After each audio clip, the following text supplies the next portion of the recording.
Okay. It says it's online on the phone, so we're good to go. Hello, all who have showed up and all who will watch this in the future. I am Tidbit. I do voice acting. I design games. I play games. And today's game that we're playing is Ace Attorney Dual Destinies. We are currently on Case 4, which I've also been told is also technically Case 5. I do this every day on Mondays. I do this every week on Mondays at noon PST. Let's get the show on the road.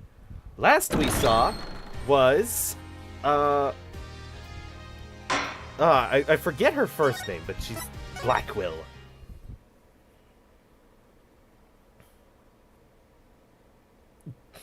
What is a case 4 if not 5? Aura Blackwill. Okay. And Phoenix was the lead. December 20th, 10:15 a.m., District Court, courtroom number 5. Where's the judge?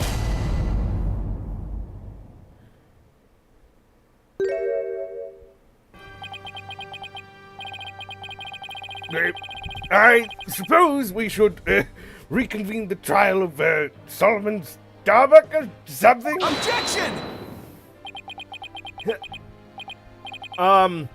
Your Honor, could you please come out from under your bench? There are no more bombs. I promise. Yes,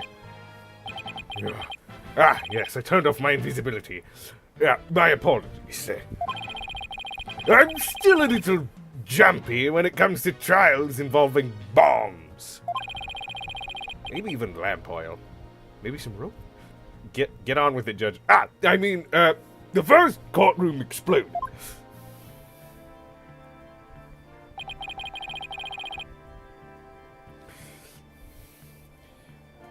And then Mr. Tonate self-destructed. He didn't detonate? No, that's too obvious.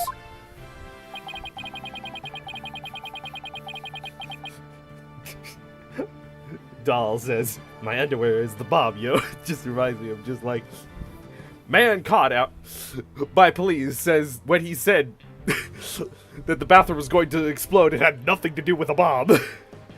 Had everything to do with Taco Bell. Christmas, just a week away. Oh, shit! Finally, an unbiased lawyer in case. Oh! Yeah, wait.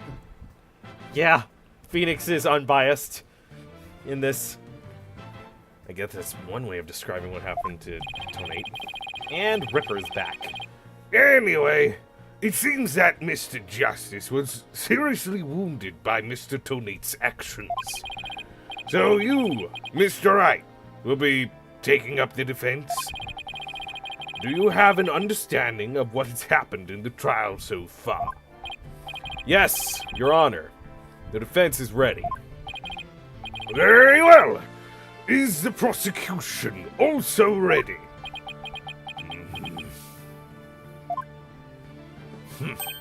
Huh? I take it you'd like me to give the opening statement this time again. Looks like the judge has become a pretty good mind reader. I almost read that as petty. Well, he's certainly seen more than his fair share of colorful prosecutors.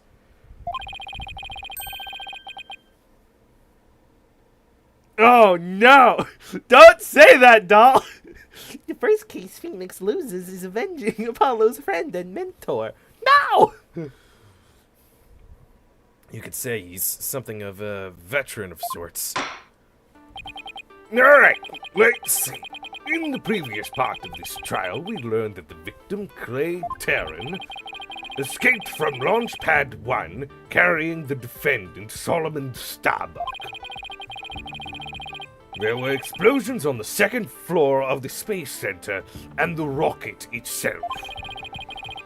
The two astronauts used the Launchpad 1 corridor to reach the boarding lounge. And How could the victim climb down the ladder if he was carrying the defendant? That was the mystery that needed to be solved.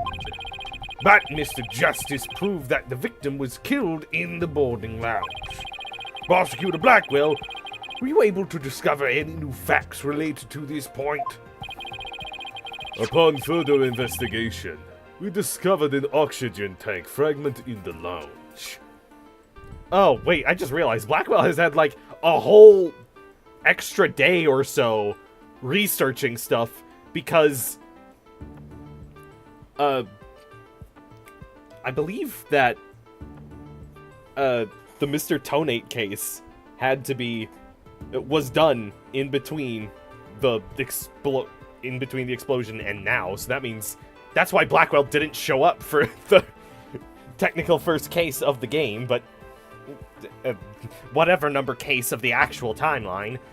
And so Blackwell, I wonder if they're going to show that he's just extremely calm because he thinks he has it all, because it's like, I've had more than a day to look it up. I even met my sister. I have nothing to fear from you. I'm reminded of the Hitchhiker's bit where the biggest party in the world is on the moon of a planet of people who just don't look up. It's just something they don't do. The prosecution has found his giant obvious thing above our heads. Surprisingly, it would appear that Justice Darnell's argument was correct. So, that means the testimonies of the first two people on the scene are suspects. There were two people who claimed to be the first on the scene. But, can we truly trust their statements? Let's see, the two people were Detective Candace Army and Yuri Cosmos, right? You think that one of them might have given a false statement to the police? Yeah, it's certainly possible. We might have to do a little more digging. And just as our team was about to cross-examine Detective Army, the courtroom bombing incident occurred, and the trial was put on hold. That accursed fellow! He killed my witness! He killed Detective Army! He definitely put the kibosh. He definitely put the kibosh on anyone asking her about what she saw. Exactly. In other words, the question of who killed the victim on the boarding lounge has once again become the main focus of this trial. It's obvious Prosecutor Blackwell still thinks it was Mr. Starbuck. Fulbright said that Blackwell has a thing against the astronaut. Nevertheless, the defense argues there was a third person in the lounge, and that's who killed the victim. Objection! To make such reckless claims in the courtroom takes a bold man, or a stupid one. There was no third person in the boarding lounge. Or have you gotten dirty already, old man? Yeah. I'm 5 years older than you, kid. Do not.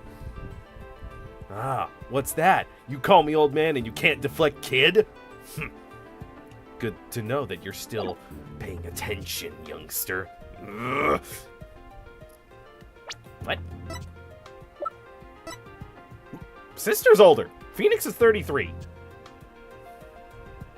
Or 30, or 34. There was like a year time skip somewhere in here.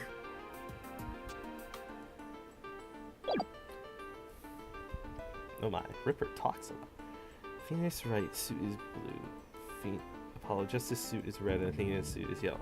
The Marine Musketeers, the whole Ace Attorney series. And the green suit is Detective Gumshoe! Yeah!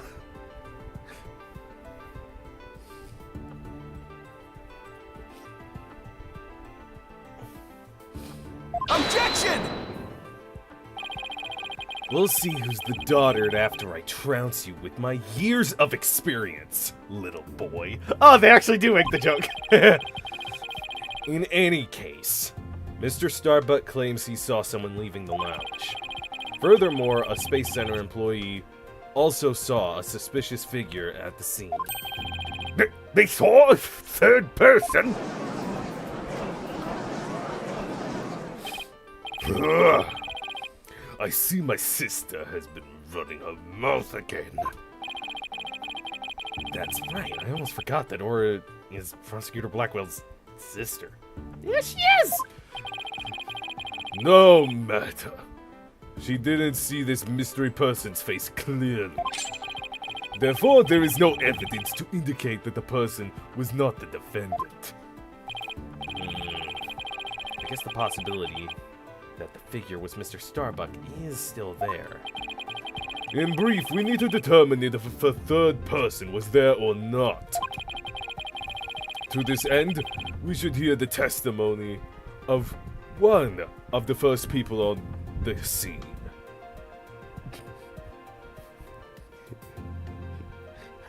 Hi, or I need to interview about the, oh, okay. Director Cosmos. Very well. Bailiff! Bring the witness to the stand.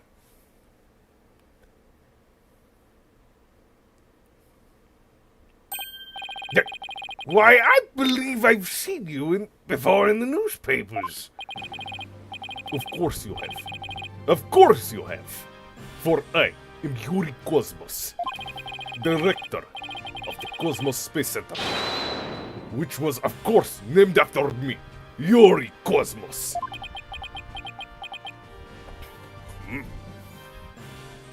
Glorious pose for Mother Russia.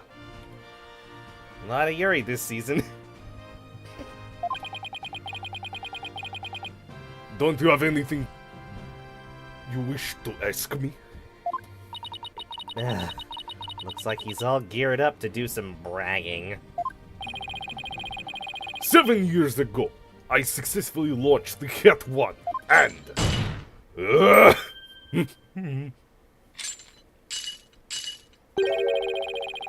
Everyone already knows how brilliant you are. Even I am trying to hold back my tears at seeing such a great man standing before me. So could you please proceed directly to your important testimony? I see. This fine young lad has a proper appreciation of greatness.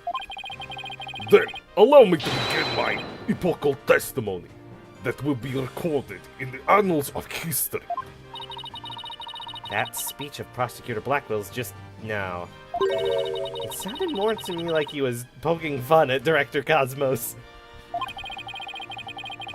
It's probably for the best that it sailed right over the director's head. Imagine Raymond Shield took this case. Hey, I'm an unbiased guy. Look at me. I'm just a little man. You couldn't hurt me. I'm just a little guy. Yeah, Raymond, remember, your name changed. No. You're Eddie now. Yes, Your Honor. I am Eddie. Yuri Cosmos got a whole multiverse in his brain. His mind palace is a mind rocket ship cramped and loud. He is a Mario star.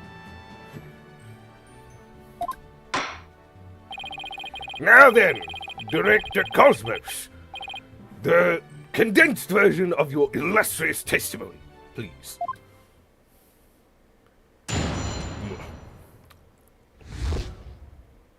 When I'm doing your Cosmos to try and get a more distinct accent and, prof beats, I really have to drop my jaw down and, like, stretch out my cheeks. Detective Army and I rushed towards the boarding lounge together. We went via the control room and peeked in from there to see what was going on inside. We saw a figure standing in the middle of the lounge and Terran lying on the floor. I hate to say it, but I can only imagine the standing figure must have been Starbuck. I see. So, in your testimony, you claim You arrived on the scene after the two had escaped from the launch pad to the lounge. And just after the victim had been killed. Oh, the horrors, the humanity. But what I said is what I saw, and what I saw is what I said. Get comfortable.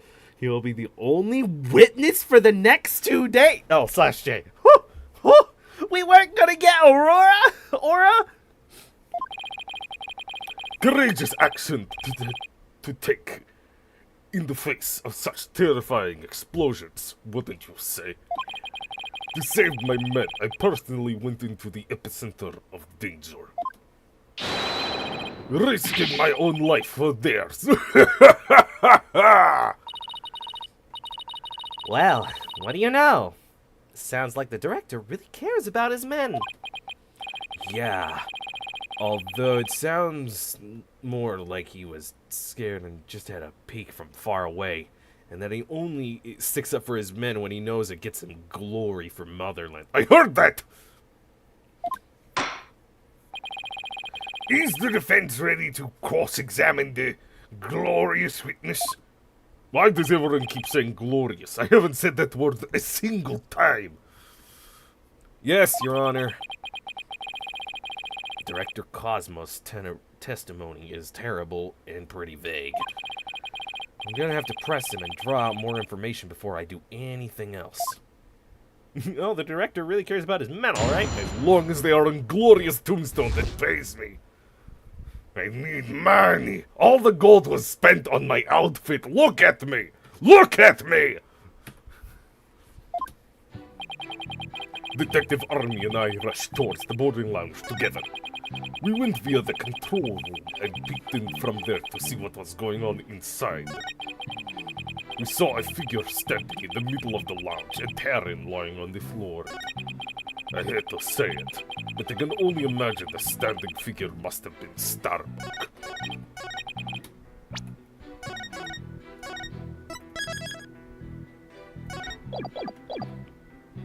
For Aura, I will break the space-time continuum to have a perfect record for this space case.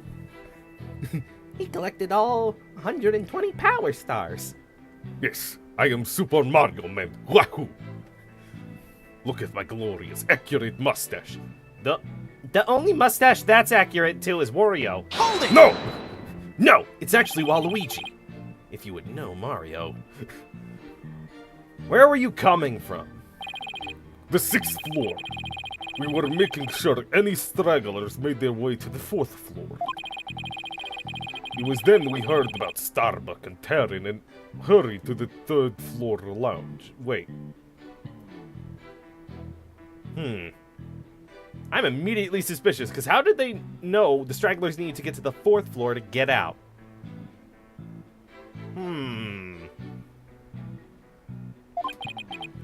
Oh my. On my galactic scooter here, of course. Why do you keep calling it galactic? Does it have something to do with space? Of course. It's specifically designed to be used on galactic battleships.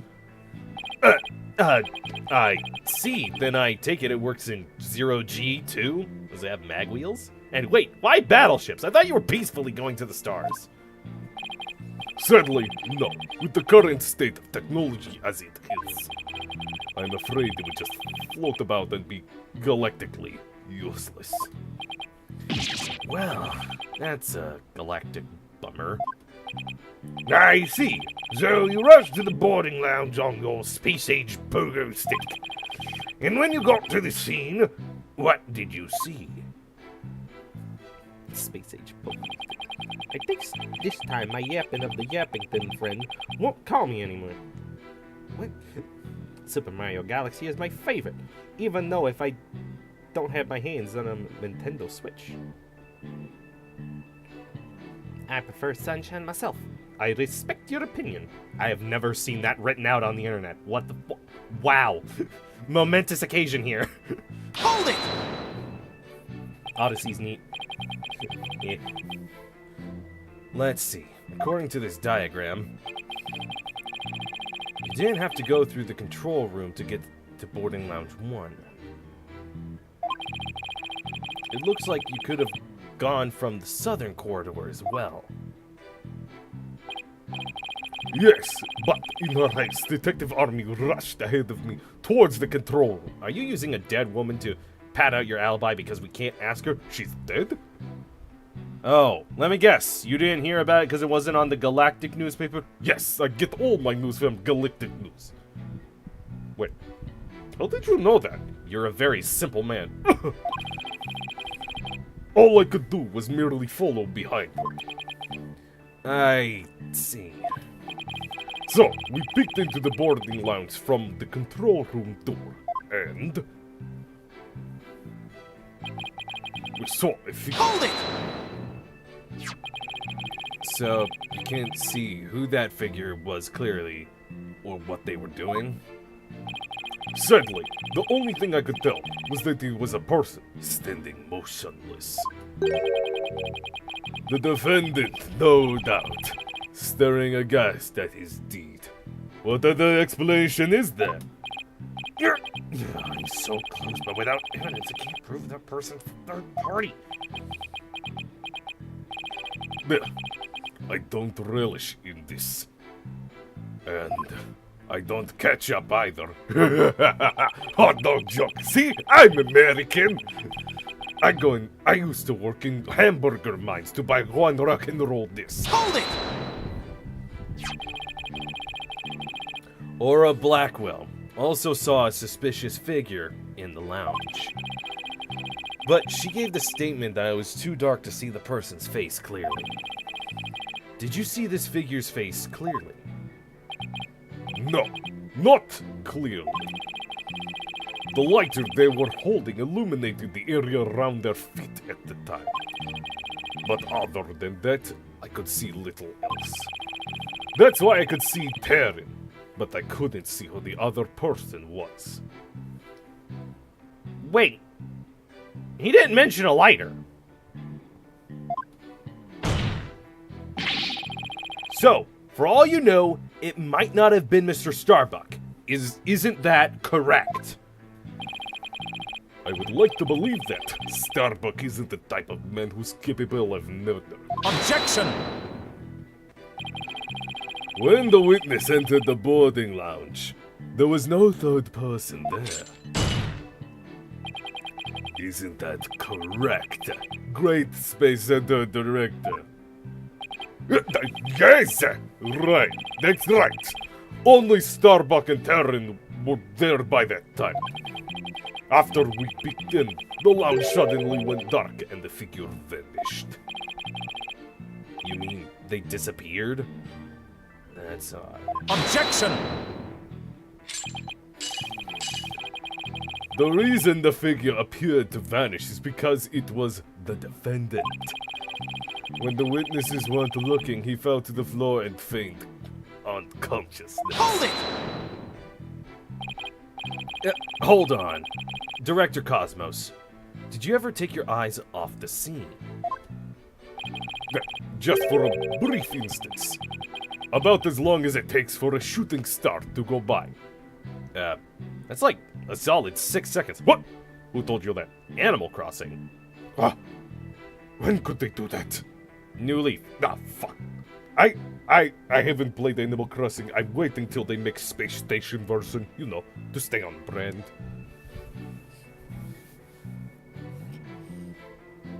I like to think Aura programmed an AI to spurt out random space BS onto a paper and sell it to him as Galactic News. This is where she gets her funding. The little Alex Jones ripoff is just another one of the Pongo bots.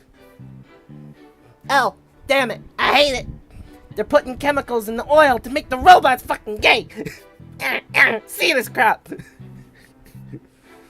Man, what a galactic surprise. Man doesn't have object permanence. He's like, it went dark, and then some people teleported. If you took your eyes off the scene, then this third person could have escaped during that time. But what escape route could this person have used? The direct opposite, the control room. The southern door to the elevators. There's no security lock on that door, so it would have been possible to escape that way. Objection! All things are possible, right, Dono? The real question is, do you have any proof? Well, If we're just talking possibilities, we could each profess whatever we'd like. An inmate who used to be a university professor, lunar researcher, used to say that there is a kingdom of little green men who live under the surface of the moon. as long as they don't punish us in the name of said moon for what we've done to it. But I say, where's your proof that this quaint kingdom exists? He's calling your theory a work of fiction, boss. He's right. He pulled out Athena's Boston.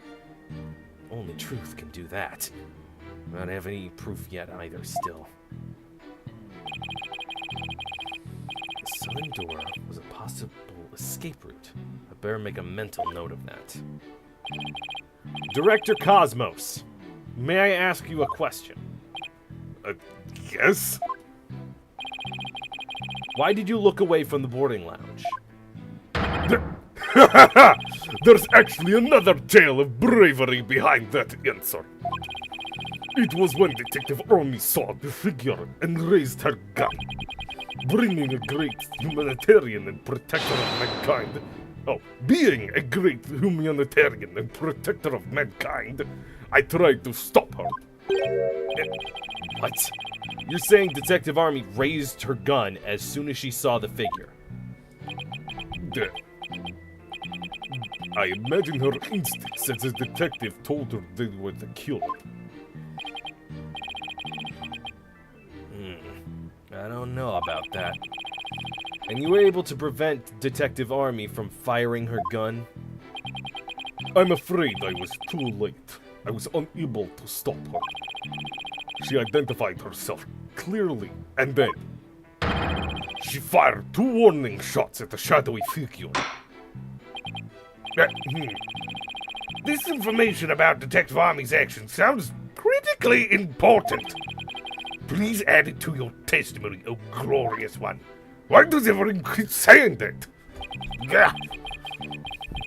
Well, that's a very fun voice to do a gah in. Gah. Gah. Stupid kids. Gah. Fiend X, right? Detective Snow in fan-made Ace Attorney. Contempt of court. What? Ripper's having his stroke again. I love how Ace Attorney is like, how could he have escaped? The door? No, no, you fell for my trap. Little do you know, that door had Oobleck and from Dr. Seuss's Bartholomew and Oobleck jamming it. What? Oh no, the strokes are getting to Blackwell. Hold it! And neither of these 2 shots hit the culprit? That is correct. The detective appears to have missed on purpose. Did she really? There's something about that bothers me. So, Detective Army fired 2 warning shots, did she? That's the first time that info has come out. I wonder if I can find any inconsistencies.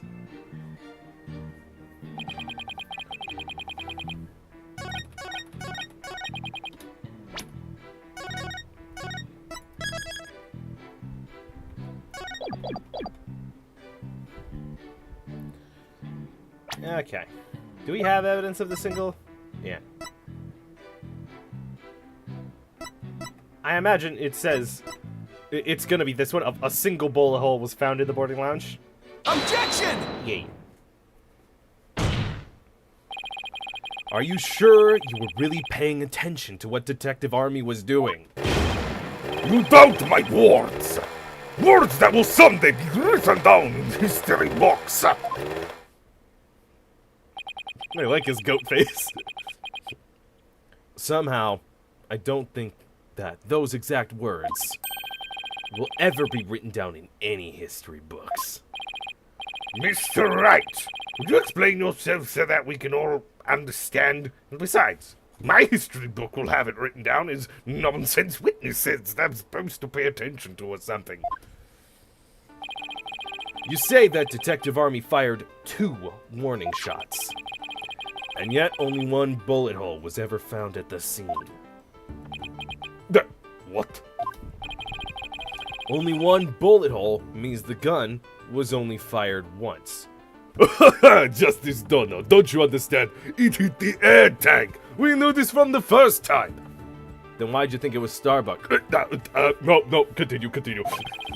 And yet, Director Cosmos is saying Detective Army fired 2 shots. No editor would be allowed such a glaring contradiction into a history book. Objection! Objection! Have you seen American literature about the Confederacy from their side? It's ridiculous poppycock. Unfortunately for you, the witness's words are true. We confirm that 2 shots were fired from Detective Army's gun. Objection! But there was only 1 bullet hole at the scene. Where did the other bullet hole vanish to? Wiggle, wiggle. Ah! Hey! Ah! I tell you. You should know the answer to that already. Yeah, I should.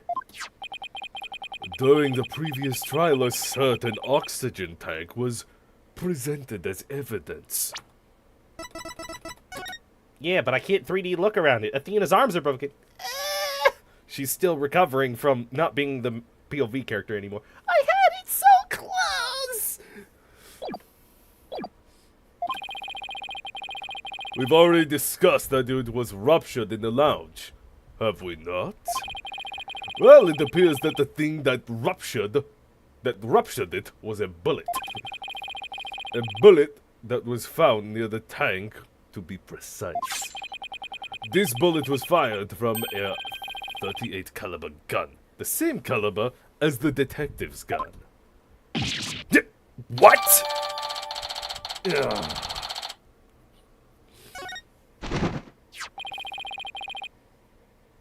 The rifling marks also match up. Okay, I'm gonna write something down quick, because I have an interesting idea of the dense record, how it was changed. Because that seems like an interesting way to, like, overcomplicate, but also add, like, hey, wait a minute. In previous statements, we were all thinking this, and then we changed it. But there's something here. Like, using... Because you saw how the description immediately shrunk to this. Imagine if you could go back to other versions of that evidence. And, you know, maybe trip someone up with it. I'm just like, yeah, what about this? And if they agree with you, it's just like, in this very courtroom, we determined it was this. Why did you believe me when I said this? Why are you presenting false evidence? I'm not. I didn't present it. I said, remember. Yeah. Ah!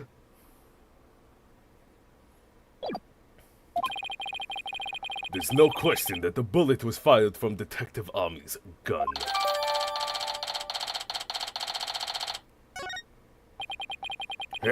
Rifling marks. They're like a gun's fingerprints on a bullet, correct? Detective Army, tiny gun haver. Pew, pew, pew.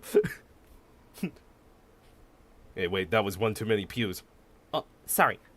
Detective Army, tiny gun haver. Pew, pew. Better. But doesn't it pew, pew right into your case, Phoenix? Fuck. Don't bring that up. Just be cute. Okay. And examining the rifling marks on a bullet can tell us the gun it was fired from.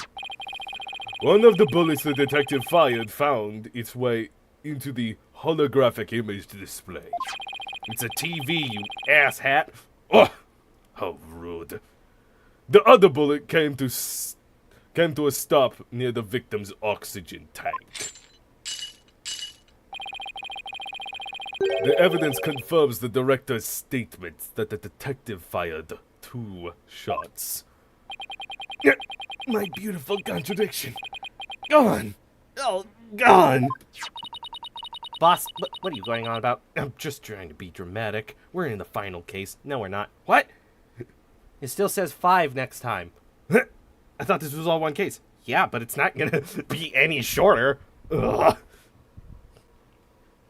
So that bullet hole was from a 38 caliber. I better update the record.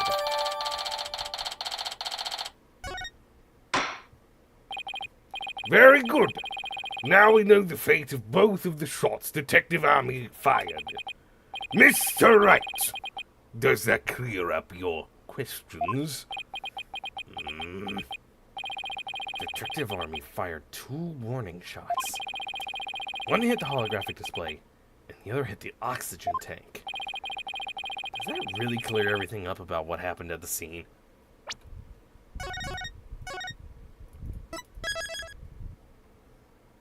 We're in an Ace Attorney game, so no it doesn't, but safety first when traveling the cosmos. No, Your Honor, it doesn't. Detective Army fired 2 warning shots from a 38 caliber gun. But that doesn't explain the existence of a certain piece of evidence found at the scene. A piece that points to existence of a third person. Oh? Oh, wait, I know exactly what just happened in that little bit there. It's just like, were you even paying attention to how many shots were fired? I do not know. I was looking at the target. Meanwhile, the second the gun was pulled up, Yuri is just like, ah, gun! Ah! And just like hid behind the corner and didn't see Jack. Very well. But it won't do to keeping us waiting, Mr. Wright. What piece of evidence suggests the possibility of a third person at the scene? Is it the knife? Because how would they be carrying that? Metal jelly bean. Yum. Yum yum. Great treat in Russia.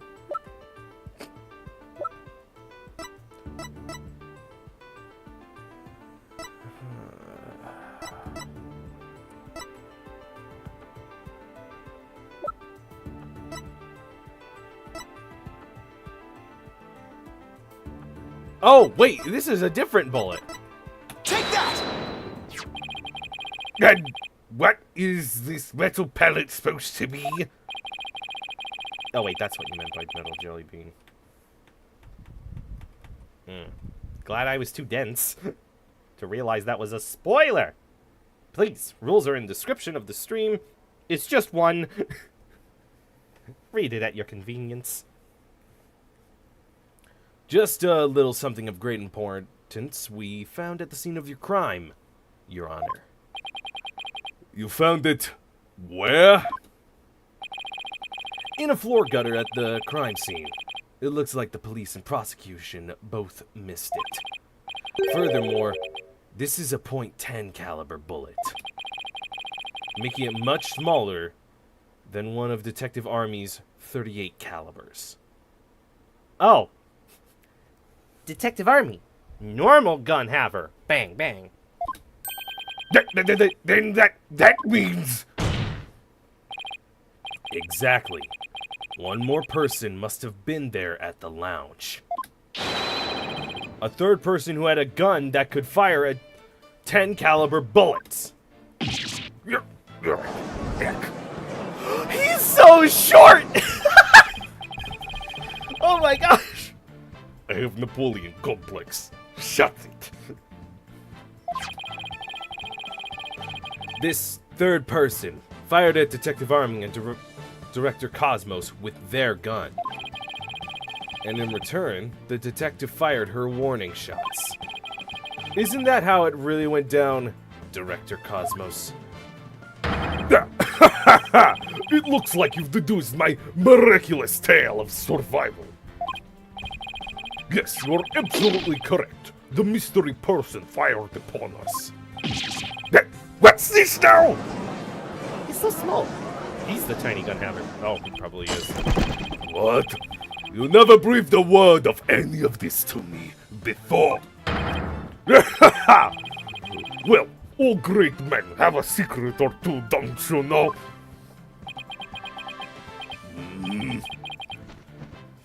Foolish old geezer. So, he keeps calling everyone geezers, even though he sounds like an old guy himself. And we know that's a front because we've heard his actual voice. If I could do a flashback right now, I would. But it's not in the budget right now. We still have animation of me blinking.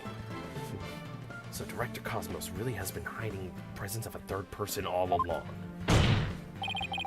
Director Cosmos, I want you to testify to the court about what you really saw.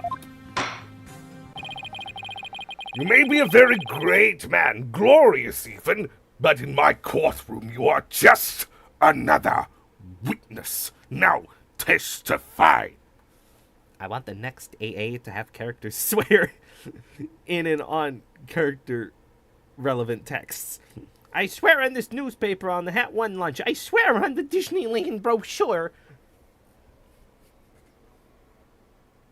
Well, I think these courts don't really say of just like, I swear on this, because they're trying not to be like super religious, if that would be my guess. Or it could just be they didn't want to show that part of court, because they probably do that at the beginning. Hell, they probably even do that in the back room when Black Widow's like, okay, you're going to be a witness today. I'm going to pull you up surprisingly, but oath. Come on, here's the book. Do it.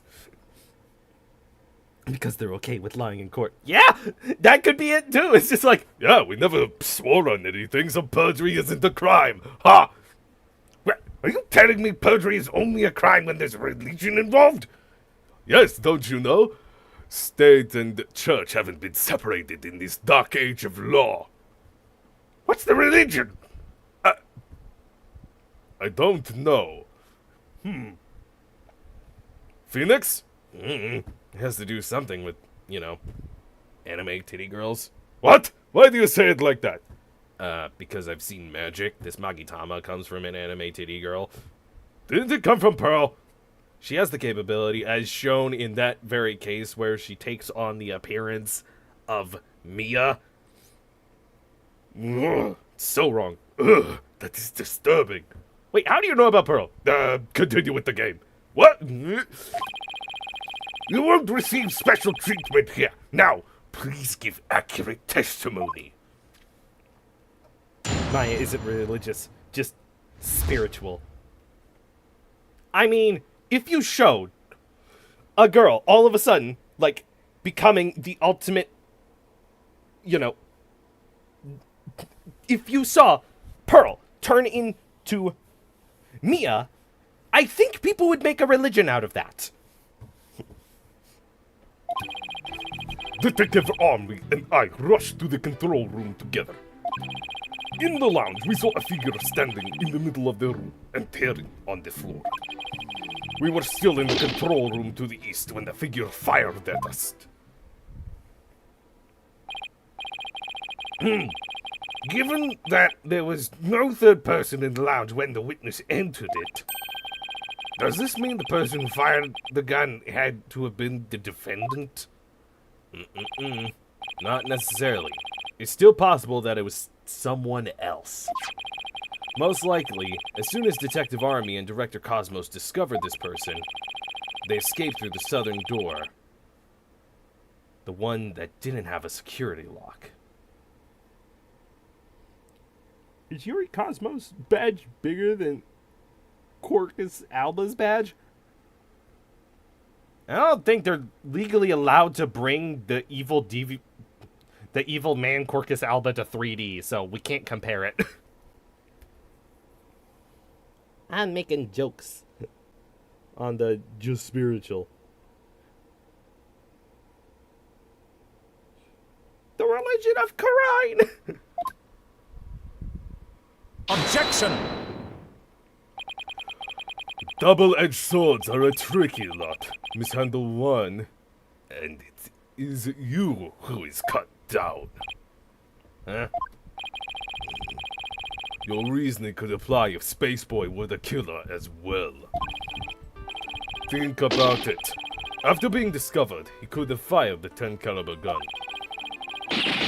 Detective Army would have responded by firing 2 warning shots. All he had to do was feign unconscious to invent the possibility of a third person. Objection! But Mr. Starbuck didn't have a gun in his possession when he was found by police. Nor has a gun been found at the crime scene. Its absence can only be explained if there was a third person who took it with them. Objection! Recalled the existence of a trash chute in the boarding lounge. The defendant could have simply thrown the gun down the chute. And you didn't check it? No. Objection! But you can't deny the possibility of a third person leaving with the weapon. Objection! It's up to you to prove that possibility. And I trust you haven't forgotten my little piece of decisive evidence. What evidence? Why, the detonator switch that was found in Mr. Starbuck's pocket. Naturally. The most compelling evidence of all that tells us he is the culprit. Ugh. I did forget about all that. Ugh. Look, your boldness. How deliciously obvious it is that they lack the evidence to rival mine. Wow. He sliced our third-person theory to ribbons and served it to us just like that. Yes, well, I have a question of my own, actually. The bullet that the mysterious figure shot, where did it hit exactly? Well, It hit me. so does that mean you're a ghost? I was wondering when you would realize it, your boldness. Director Cosmos is an authentic, bona fide ghost. He can even pass through walls.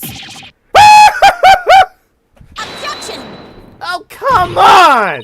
Prosecutor Blackwell, shame on you for teasing the nice old gentleman. Your boldness, it was all in jest. Please show yourself again. Are you sure? In that case, not casket in this case. How did you manage to survive being shot, Director Cosmos? I'm glad you asked. It was a miracle befitting a great, history-making figure such as myself.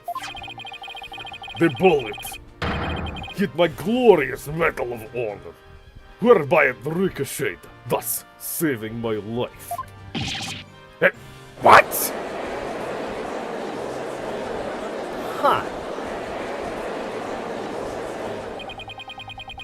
That's unbelievable. I have to check this out. Oh, wow. Look at that. There's one extra Gaiaxa star.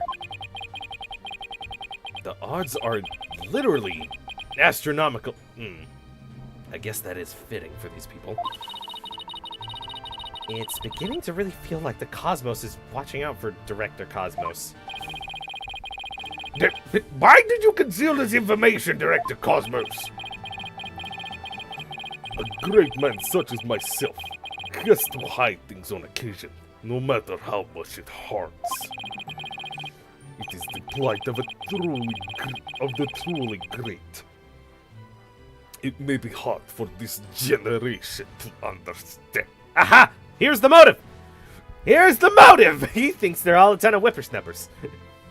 It may be hard for this generation to understand. I don't know. It sounds fishy to me.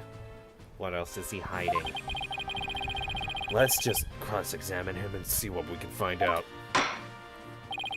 Now then, Mr. Wright, your cross-examination, please.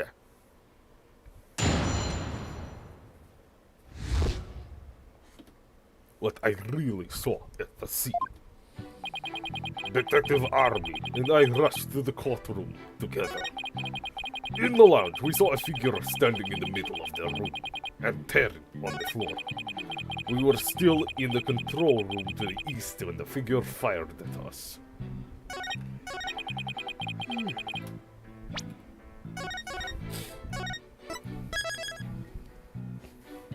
The ghost isn't religious. He's just spiritual.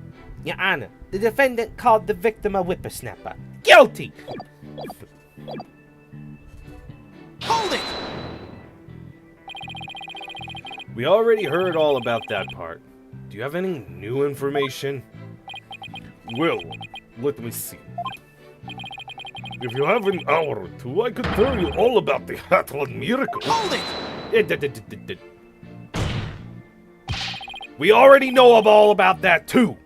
Tell us about something related to this incident. Now, I see. You want to know about incidents? Well then, let me tell you about the many incidents that made me the man I am today. Yes, if you have the time, I will tell you all about the upbringing of this great man. You almost said glorious. No, I did not Hold say it! glorious. I did not. I said great. You've told us all about that already as well. What we need is your testimony. I feel like this is punishment for pushing the wrong statement. Did I already tell you all about my upbringing? I do not recall doing so. Alright, Director Cosmos. Perhaps you could save your boastful tales for later. If I must. Well, we peeked in through the control room and... Hold it! But it was so dark you couldn't see this figure's face. Isn't that right? Yes, the room was as deep and dark as outer space itself. Speaking of outer space, during the Hat 1 launch 7 years ago... If it's about the Hat 1 miracle again, you can sawed off and tell it to a stray mutt.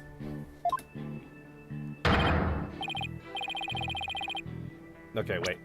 I want to do that line again because it's just break Blackwell's voice. It just make him that angry. If it's about that Hat 1 miracle again, you can sawed off and tell it to a stray mutt. Wow. Mutt. You're not doing your voice, Blackwell. Ugh. Is it really that important to you? I mean, I kinda liked it. Oh, you actually like this? Yeah, there we go. Now he's paying attention to his accent instead of his arguments. Excellent idea. No reason why the animal world shouldn't hear of my greatness. So they shall. But first, your testimony. What happened next? Hold it!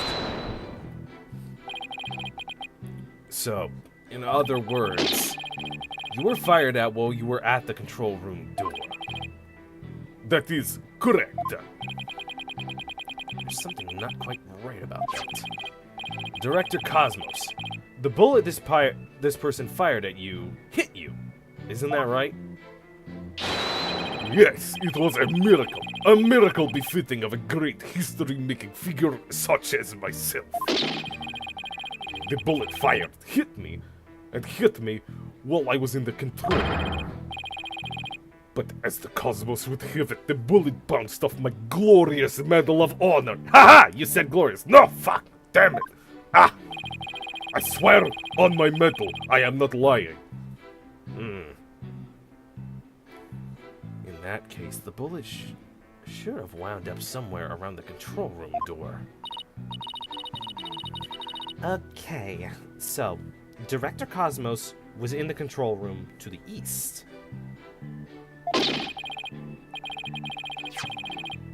And while he was there, he was shot at by someone with a 10 caliber gun. Ripper questions if they're even fatal, and Doll is uncertain. Technically, any bullet can kill you, even one not fired from a gun. You just have to choke on those ones. There's many ways a bullet can kill you. Not necessarily being fired is one of them.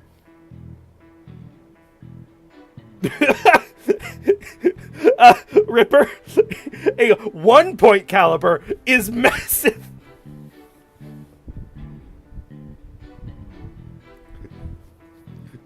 You ever wonder why we do of just like, ooh, .50 cal, ooh, .38 cal is slightly smaller. A 1-point caliber is big. If I'm not mistaken, it's like as big as your eye or something.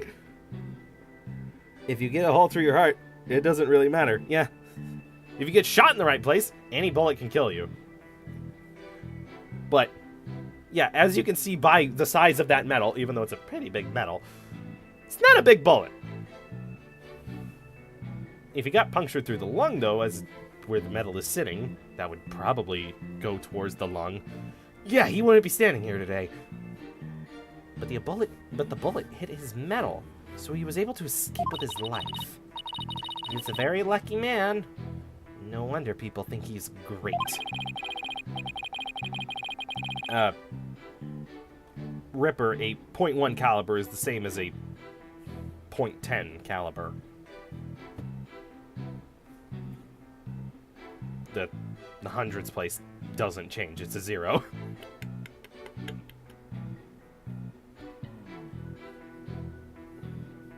We just always call bullets, most of the time, by the .2 digit system, because then you're very precise without causing issue of just like, yeah, it was a .3 caliber. Was it .30 or .38? .38. We just call it by those numbers, because that's how numbers work. Hey, I'm pretty lucky myself. I got to be leading a case twice now. So if he's a great man, then I'm king of all the cosmos. Even a bullet the size of the atom? Try hitting that with a firing pin. Show me how you can touch an atom. Go on, do it. You ever heard of the Demon Core? You ever touched an atom? Okay, do I have to present the bullet again to say where we found it?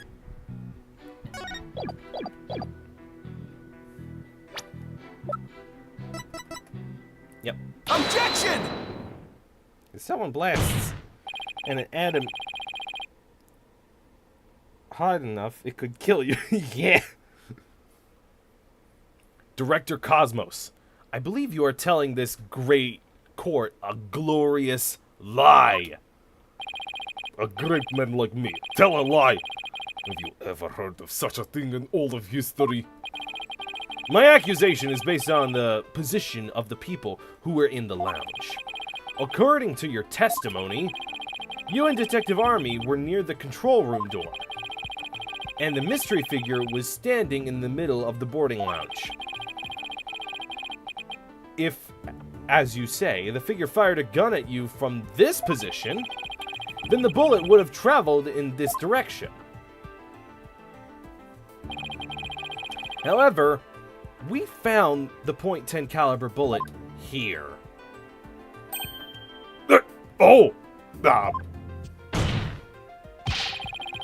This trajectory and where the bullet was actually found contradict each other. Director Cosmos, where were you really when you were being shot at? Was he in the garbage chute?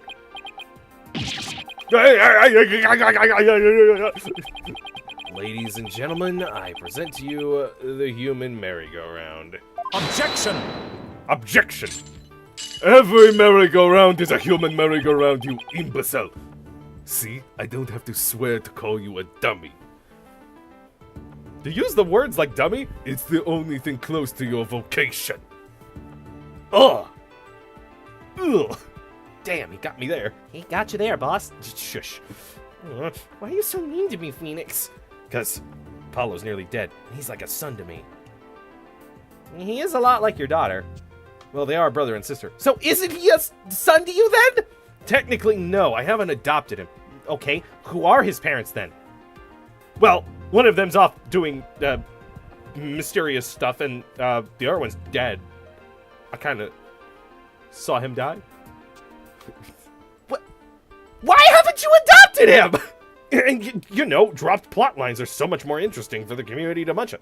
No! Don't tell me you have forgotten already.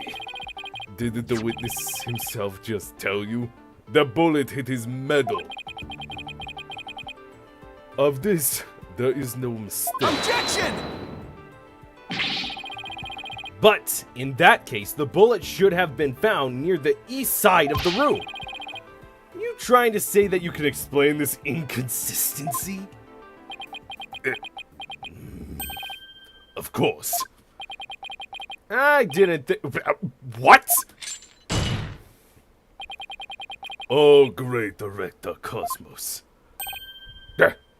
Yes, sir. Is there something you'd like to expound upon? You were, in fact, not in the control room to the east, were you? You were looking into the lounge from the door to the south. Is that not right?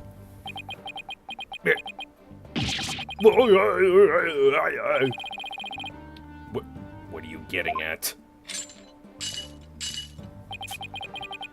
Use your own brain. Your head must have some use other than housing that bird's nest.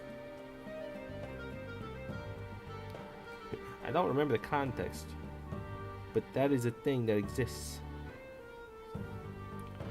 If I'm not mean to you, you won't have a character arc later. I think it's supposed to be like a G-force acting on his face.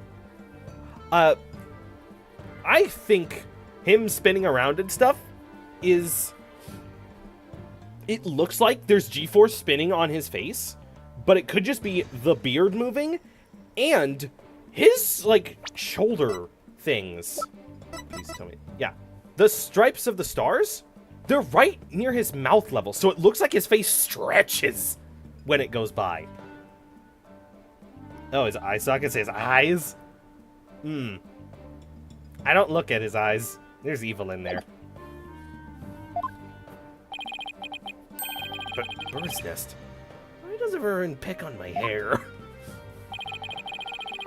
Director Cosmos and the detective witnessed the scene from the southern door. Your Honor? Yes? Why do they get to change it? Because he's my good little boy. Don't you know? I haven't been talking about my kid this whole time. My last name's Blackwell. What? Yeah, I had to convict my own son and put him in prison. What? That would be ridiculous. This, like, Super Samurai, Ultimate Weeb, Englishman is the son of the judge that he's been talking about so much. And we keep on thinking the judge's kid is like some youngster because he's constantly talking about him just like, Yeah, the youth. They love their comic books and stuff. but it's just Prosecutor Blackwell being like, Dad, please send me comic books in prison. I need prison money. They only take comic books, I swear.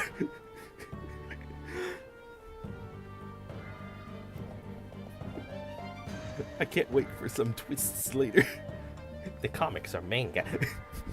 Yeah. But he has to tell the judge of just like, yeah, the comics. Yes. Even though they say manga, I try and tell you they say manga, but then you're like, that doesn't exist. You constantly think I'm wanting the store manager. right. They're such good times. How are you a judge with this poor hearing?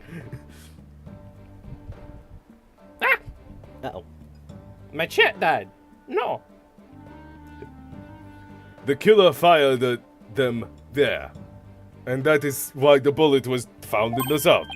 That makes some sense. fuck? How are they allowed to do this? This is some bull. This is some bull hockey.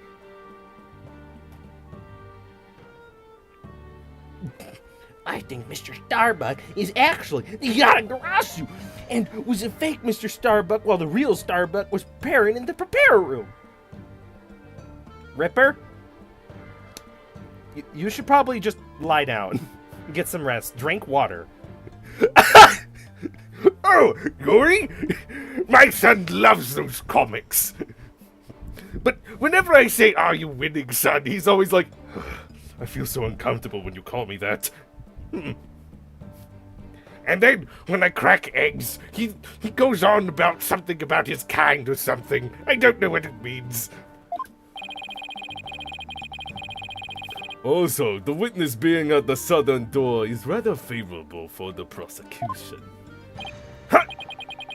I've got a bad feeling about this. Why are they allowed to change it? How about it, Director? If you don't tell the truth this time... Yikes! He's handcuffs. You will become but rust upon my sword. I relish the chance to cut down a great man. All right, I'll tell the truth. Just put your sword away. You are correct. I, the great Sapphic Galaxy. What? Your cosmos.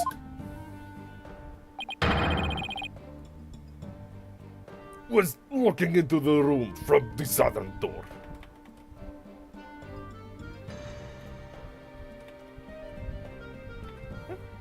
What the frick?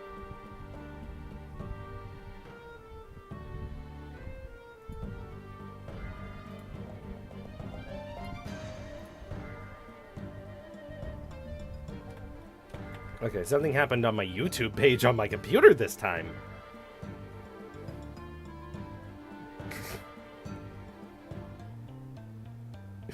So do you have, like, Revolution, Utena? Those are my son's favorite. It was looking into the room from the southern door. What? I feel like we're getting sidetracked by chat. That's the complete opposite of the testimony he's given so far. And now you have lost your possibility that a third person was in the room. I have? How? Wow! They stick to it. Phoenix is extremely calm on the outside. I want someone to get annoyed by that. Come on, can some prosecutor be like, You should be quivering right now. I have destroyed every one of your arguments, and you keep on going at with this simple Saitama-ass face. how? It's infuriating! Show me fear, you blue-suited devil! Why?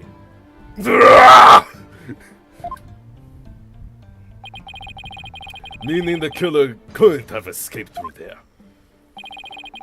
The west door required print recognition. The corridor beyond was filled with smoke. The only escape route left was the eastern control room door.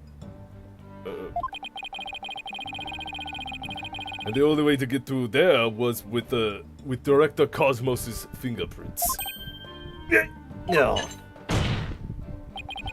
In short, there would be no escape for any third person had there been one. Hey! How'd they get to change it like that? My third person just disappeared like one of Trucy's magic tricks. I can't wait to see Yuri, like, hold his scooter over his shoulder like a hammer for his, like, breakdown scene of just like, I will crush the sun into dust, burning you into a black hole. You hear me? I am the greatest man. I will be the last man on Earth. I will be the last man in this galaxy. Order! Order in the court! Director Cosmos, why did you tell such an outrageous lie? what if the third person somehow entered the control room? If I recall, Miles took less shit in the courtroom from Godot.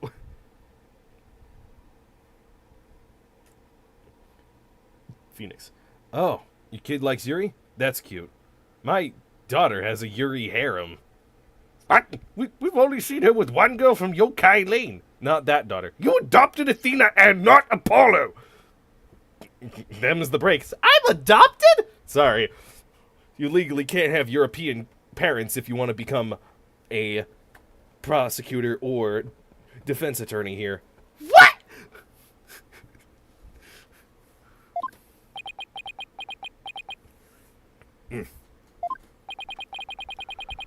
You were covering for the defendant. Isn't that right? Duh. Duh. It was all for the love of my men. If I said I was in the East Control Room, it would mean the culprit could have escaped through the southern door. He said men a bit too strong. Is your name actually Yowie Cosmos? No. It would have meant that there could have been a third person.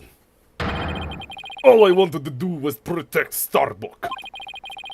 I said I was in the control room to invent an escape route for a third person. What a convoluted lie. Was he really covering for the defendant? It looks like we've come to a conclusion. That the defense's argument, the possibility of a third person, has crumbled. No! It's over. Yikes! The judge is about to hand down his verdict.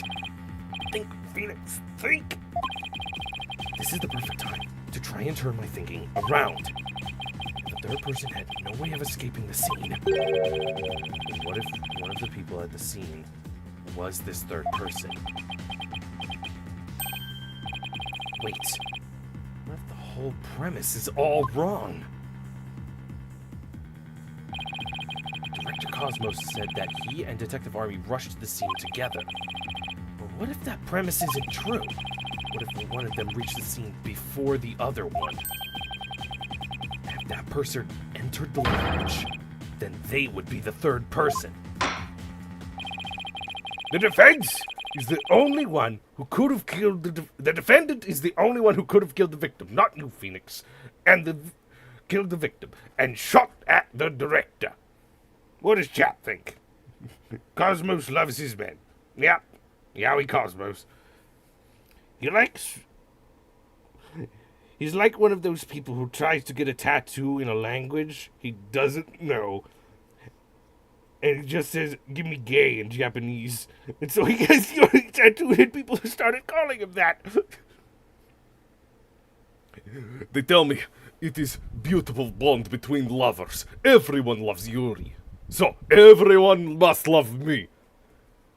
Ah. Does anyone want to tell him? But, Your Honor, you know about that? Of course I do.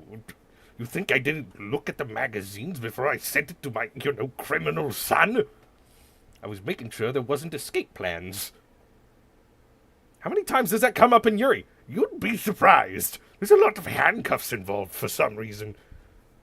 But I always get so squeamish when looking at it. I always have to, close it and put it back in the box and not think about it. There doesn't appear to be any room for argument against these claims. I had to not give him How to Build a Bomb, Yuri, because I want my son to look respectable in there. Oh, the amount of, mangas that I do know about could be, so damning to say that it's that's what the judge gives him. I will now render my Objection! verdict. Please wait, Your Honor. I have a drink. Okay. This time, we have, Arizona watermelon fruit juice.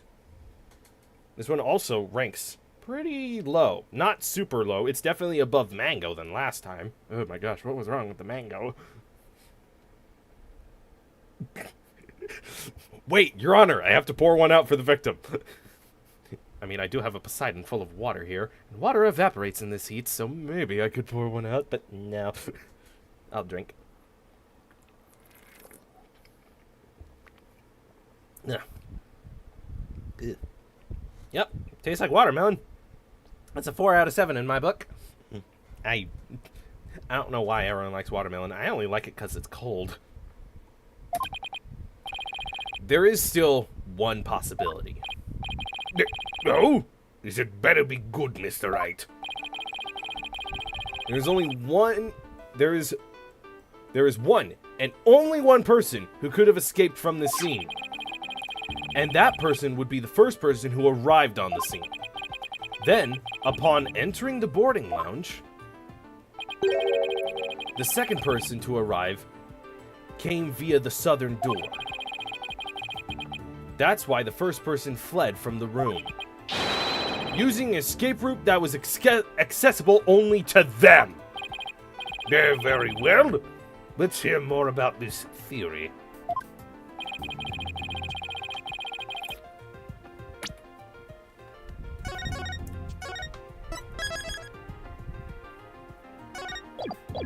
Oh, do we, like, immediately get Yuri pinned, but then we're gonna deal with the case from 7 years ago. Take that!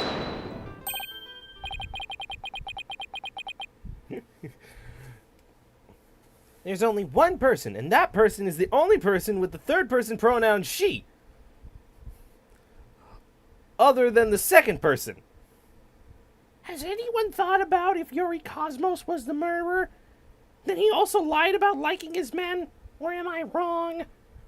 Sorry for that voice ripper. It was just... It was the only one that I thought of at that moment. But...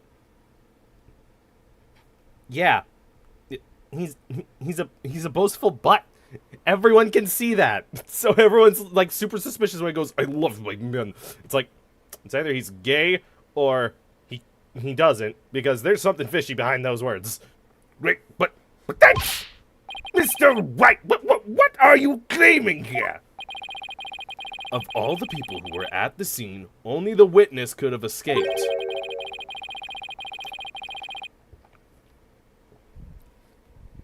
The director is the only one with the authority to open the control room door, after all. Yeah, but that means... Exactly.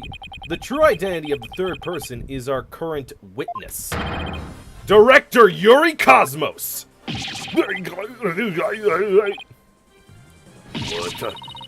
What?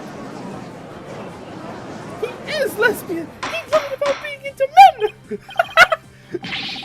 Order! Order in the court! I say, Mr. Wright, will you explain yourself in more detail? I assert that Director Cosmos arrived at the scene before Detective Army and entered the boarding lounge alone. Detective Army arrived after that and saw a suspicious figure who was actually Director Cosmos standing in the lounge. And that's why she fired those 2 warning shots. Oh, yeah. His eyes are going insane. I've been hit. I've been hit on the starboard side. What is with this space center and making... I wonder if they all get it from him, but man, they're all so dramatic of just like, Oh no, my rocket, it's burning up. No, why, my rocket argument. Captain Wright!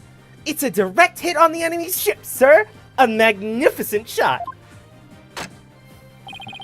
Warning shots fired from the enemy ship. Prepare to intercept.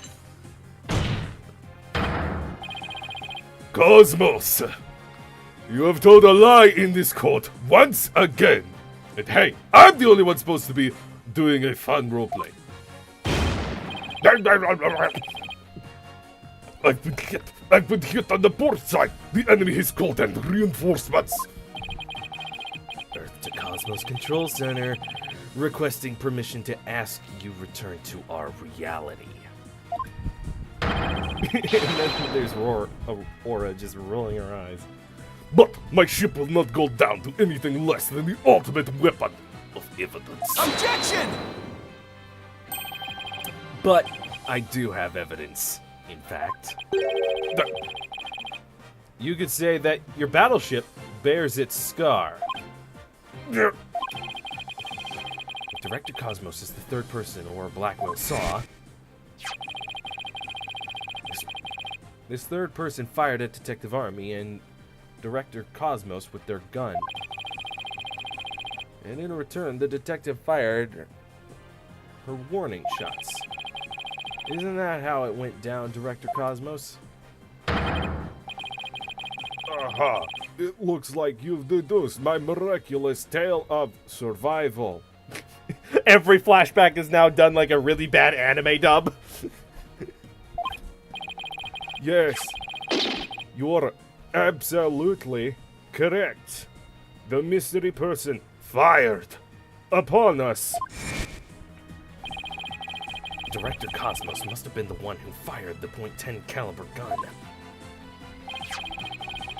When Detective Army discovered him in the lounge, it only makes sense that he would have turned and shot at her. Therefore, the evidence on the director's body is of a different kind of relevance than before. Once we compare it against another piece of evidence... Also, it's very funny. You pull up Aura, roll it in her eyes, but she hasn't been relevant to this case yet. So unless she's relevant 7 years ago, which I imagine they are, the image was from 7 years ago. But it'd be really funny if they just pulled in of just like, yeah, small world. That one of the witnesses is like related to someone in the court, but it has no bearing on the case at all. It's just like, yeah, small world. They get the ghost stories cast for the flashbacks and Phoenixes. Whoa, whoa, whoa! I would never say that! No! Put the rabbit down! Put it down!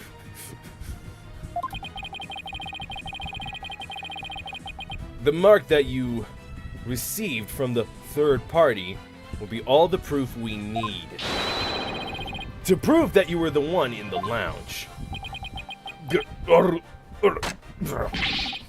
Brace for further impact. Comparison against this piece of evidence will prove that you were the one in the lounge.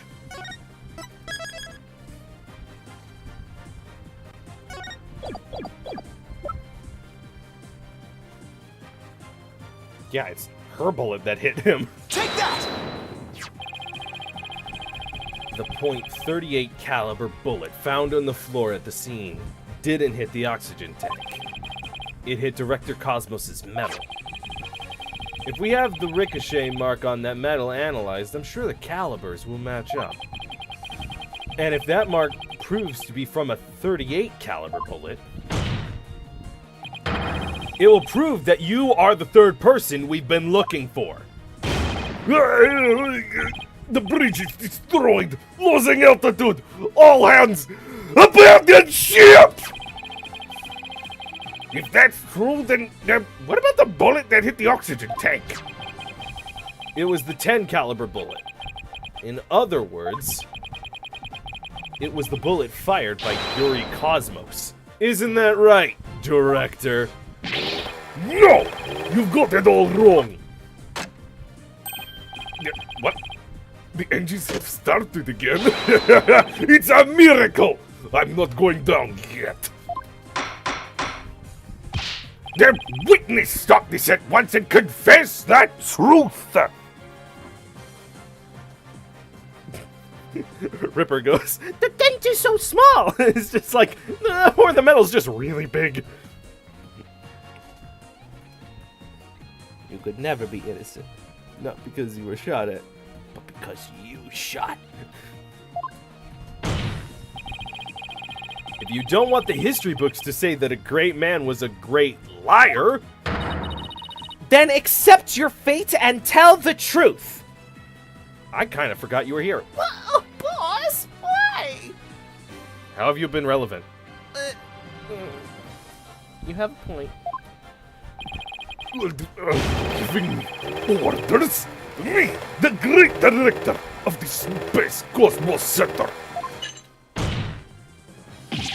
But the cosmos revolves around me!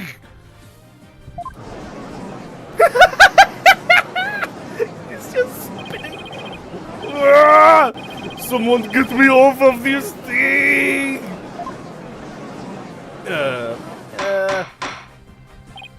Order! Order in the court!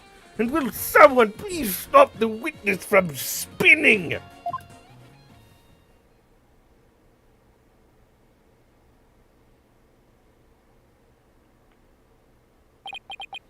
Ugh. Thank goodness we were able to stop him from spinning off the face of the earth. While he was twirling, I took the liberty of running an analysis on the mark of the medal. It was made by a 38 caliber bullet, matching it with the size of Detective Army's firearm.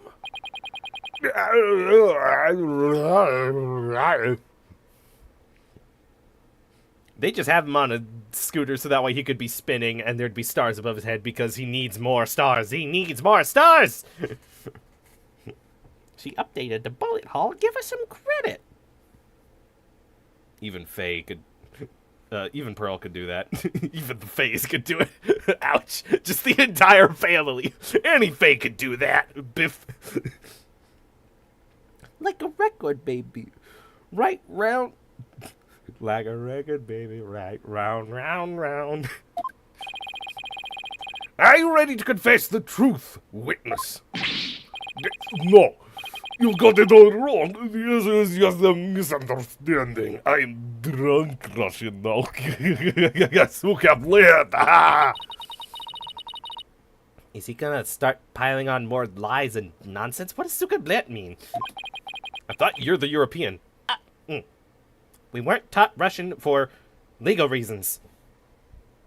Every Russian has been a criminal. It's just safer. But would it, knowing how they talk, mean you can then catch a criminal?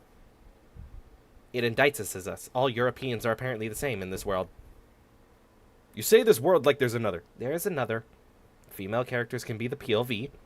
Why are you looking at me like that? Hatred. Pure hatred. But why me? It's the only way to look at the creator. You're his self-insert. The great Shutakumi. I wouldn't say great. Alright, snap out of it. It looks like it.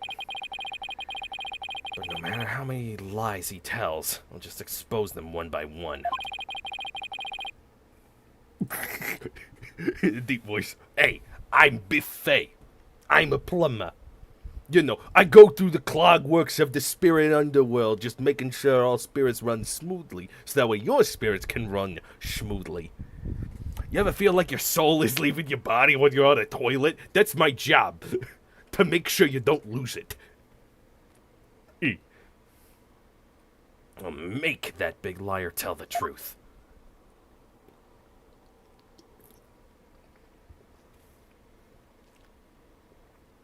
Oh!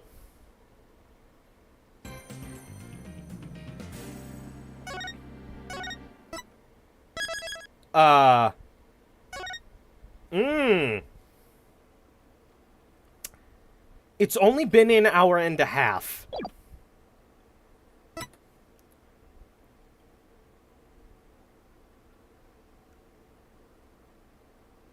Doll, could you use your magical power? Could you use your magical powers to check how long the expected time of this next segment is? You're the only one I trust. Ripper has too many head injuries.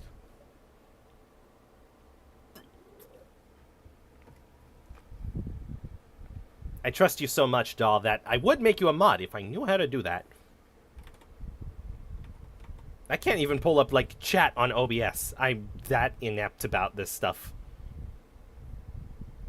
I have to use my phone.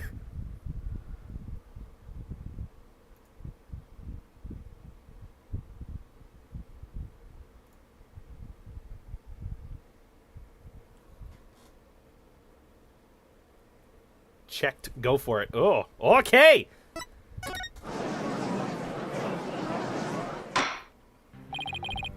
Direct the cosmos! A new possibility has been presented by the defense.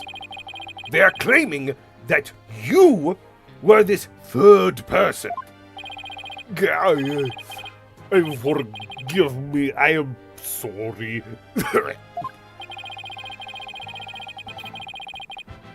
So, the great pioneer of space development is revealed to just be another fabulistic cur. It's like slightly more than you've done so far. I only have one question for the likes of you. Shall I send you off quickly? Or very quickly? The evidence doesn't lie, Director Cosmos. So don't try to talk your way out of this. Fine. I'll tell the truth. It's just... Oh, it's all just as you'll say, Mr. Wright.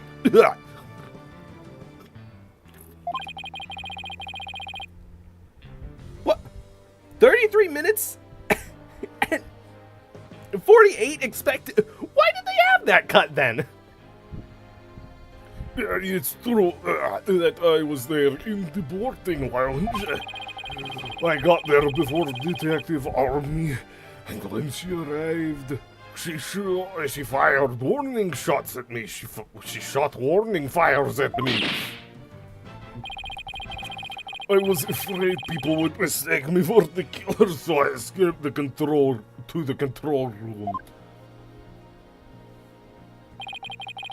Then I went past the elevator and all the way around to the boarding lounge 1 again. I don't like that the screen has slightly shifted enough to show Boarding Lounge 2. I feel like that might be relevant in a bit or later. Oh wait, did I skip that line? Then I went past the elevators and all the way around to boarding lounge 1 again. I came up behind Detective Army and pretended to be second on the scene.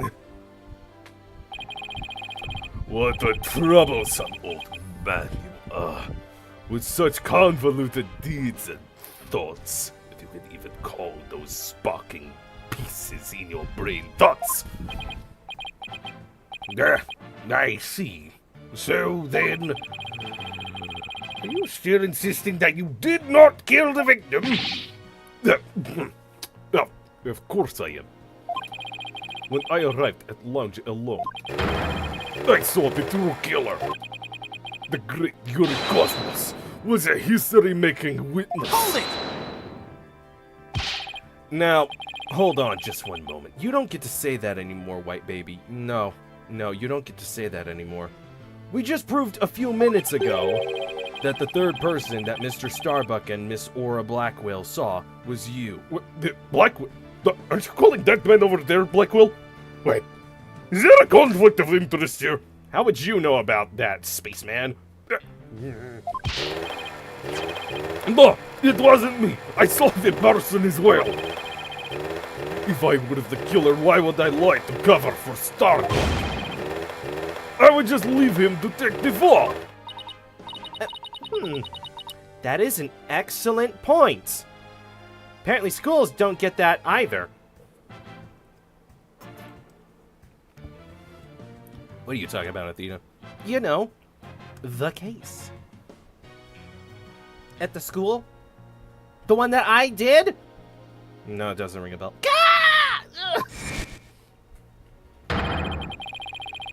All I wanted was to protect Starbuck. I said I was in the control room to invent an escape route for the third person.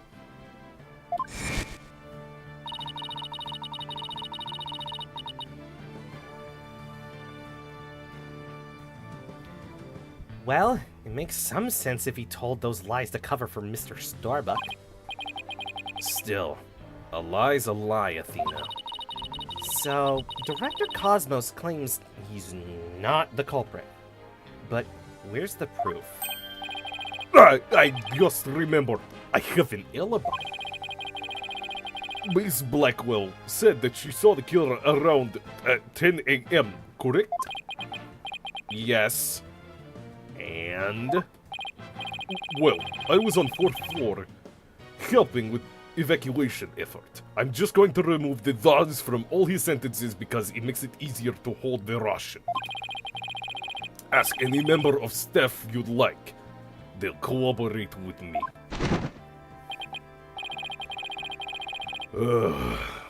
The director is not fibbing to this court, for once. I confirm that he has an alibi for the time specified. So, you're claiming that Miss Blackwell saw the killer commit the crime first at 10 a.m. A lie's a lie. Liaslotl? Liaslotl? That's a real name. I thought it was Aristotle. Aristotle means. And that you arrived at the lounge after that. Yes. I believe person I saw is same person that Miss Blackwell saw. Although it was pitch black, so it was more of shadowy figure and less person. And I couldn't actually see their face, but it was definitely silhouette of an earthling. As long as he has an alibi. We can't very well claim Director Cosmos was the killer. No, we can't. Then again, maybe we don't need to. Yet. I wonder if he really was covering for Mr. Starbuck. Your Honor, the defense moves to have the director testify about the person he saw. Yeah, Very well, Director Cosmos, your honest testimony, please.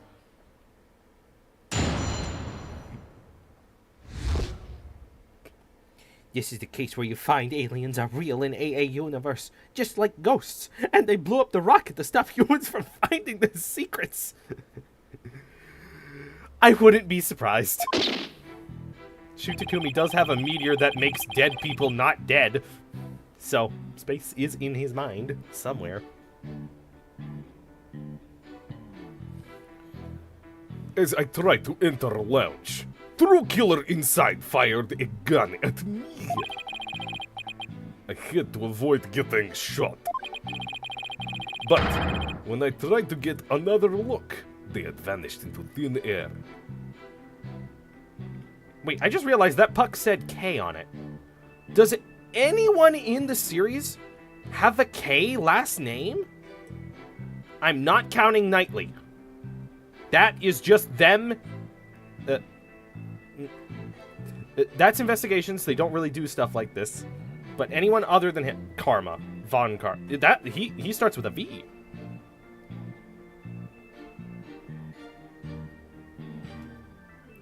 But when I tried to get another look, they vanished into thin air.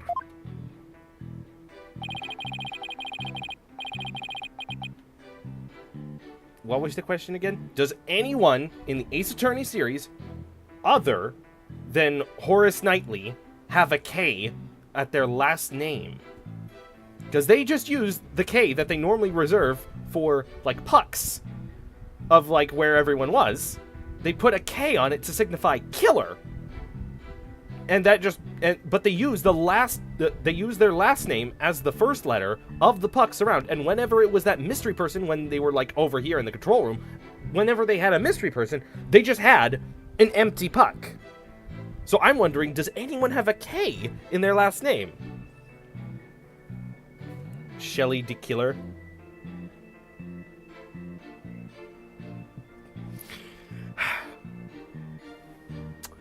Okay, yeah, you got me. Yeah, Shelly the Killer. His last name is Killer, though, so it could be interchangeable. It was Shelly here. We have proof. They used K as the last name. It was Shelly the Killer that came in and killed him. 7 years ago, there was a thing with Shelly the Killer. He is the Phantom Blackwell's been hunting for. I was near elevator side door and, well, launchpad door 1. And control room door should have been shut tight to the killer. Simon Keys. What game is Simon Keys from?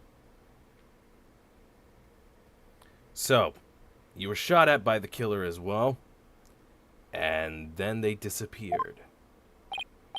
Yes, though luckily, no harm came to my glorious body. Unfortunately, bullet hit Terran's oxygen tank. I know because I heard a bang! That must have been the sound of the tank being ruptured. Wait, but I thought the bullet hit his metal. That was Detective Army's bullet, remember? Right. What a mess this is turning into. Simon Keys, Investigation 2.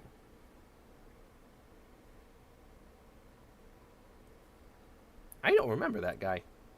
Who is he? Right. What a mess. Director Cosmos is claiming that when he found Mr. Terran and his killer, the culprit shot a 10 caliber bullet at him. Right, but it actually hit Mr. Terran's oxygen tank and ruptured it. And then the killer Oh, sorry, I stole your line. And then the killer disappeared and the director went into the boarding lounge. My line. When Detective Army caught up and fired those warning shots at him, judging by his medal, it looks like one of them almost took him out, too.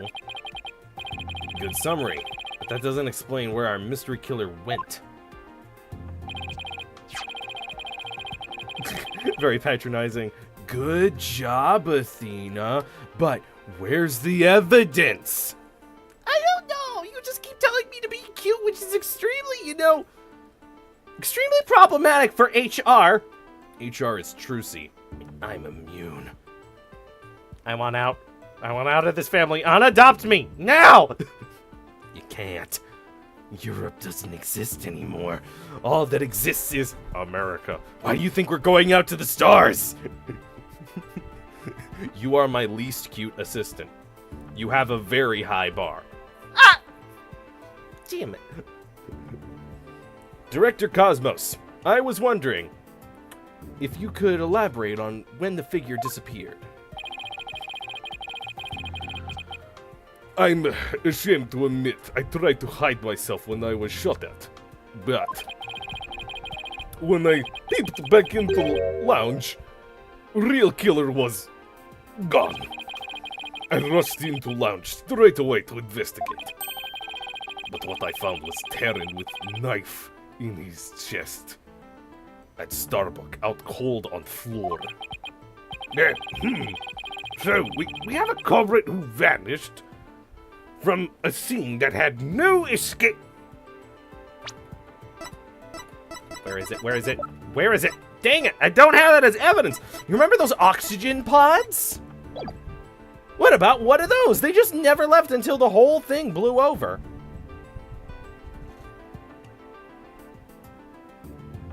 Best character profile. A person with no face and all black and with shadows.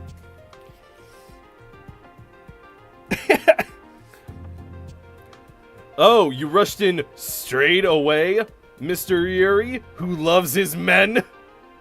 No, you have it wrong. I was raised by, bad parents. They taught me to say straight instead of forward. But you constantly say forward unto dawn. Oh, no! Detonates. Did you like the bomb I gave him? It's in his scooter.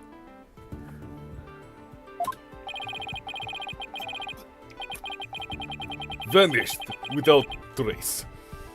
It's truly like one of great mysteries of cosmos. Silence! A riddle of the ages, indeed. But I'd rather know how a fibbing leech such as you can be lauded as great.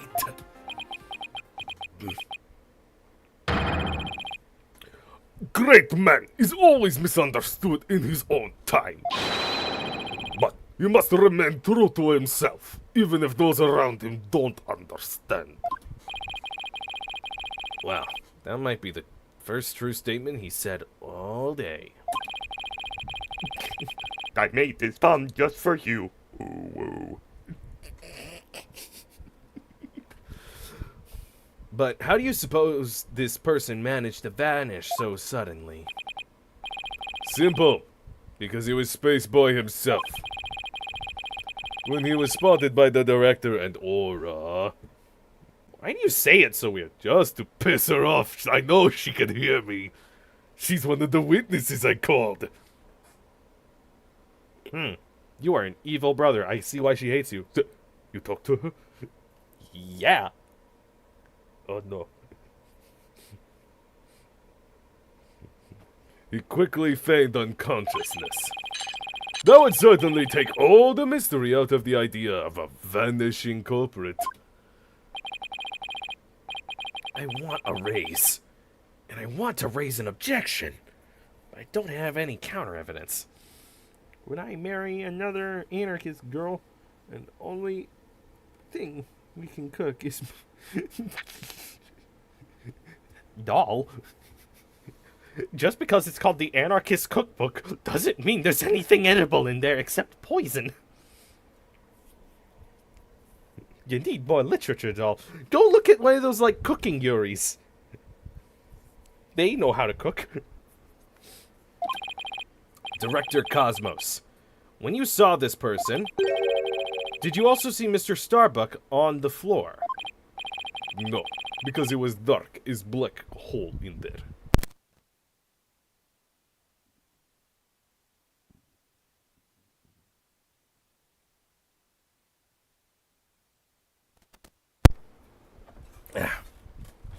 If he really was looking out for Starbuck, he would have said yes. I didn't see Starbuck until the other person vanished, and I entered the room. Unless, you know, we're in the really classical thing of... Yeah, that's Taryn and the killer. Dun, dun, dun!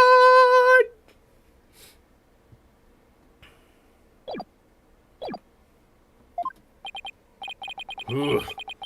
I am prepared to accept your surrender, right, Dodo? Oh no. If this is Taryn and the killer, and Starbuck came in later, then that'd be one heck of a murder mystery of where it's like they killed Taryn and then went back into the corridor and jumped into the fiery depths of the rocket to never be found. Did anyone check the explosions for an extra body? I'm prepared to accept your surrender, right, Dono? I can't find any holes in this testimony, but I can't give up. Mr. Wright, why don't you let me help? Huh? While the director was giving his testimony, I detected a cacophony of discord. Which means he's hiding his true feelings from us. Huh. Yeah, why don't you let her help, Phoenix? This just might help us find out what happened to our vanished killer. That'd be great, Athena. Yeah, let's see what you can do with him. Why are you patronizing me, Phoenix? I am the main gimmick of this damn game! You got it, boss! I wouldn't want to miss this chance to delve into a greater mind. Yuri Cosmos, prepare to hand over the secrets of your hearts to me.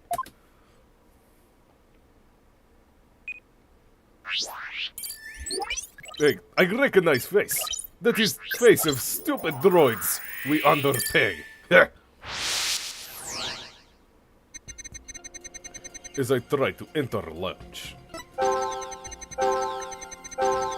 The true killer fired the gun at me. You know, all of these emotions fit. Very surprised, very sad of just like, oh no, I'm going to die. But also angry, because fuck you. I had to avoid getting shot. He's still on that darn little scooter.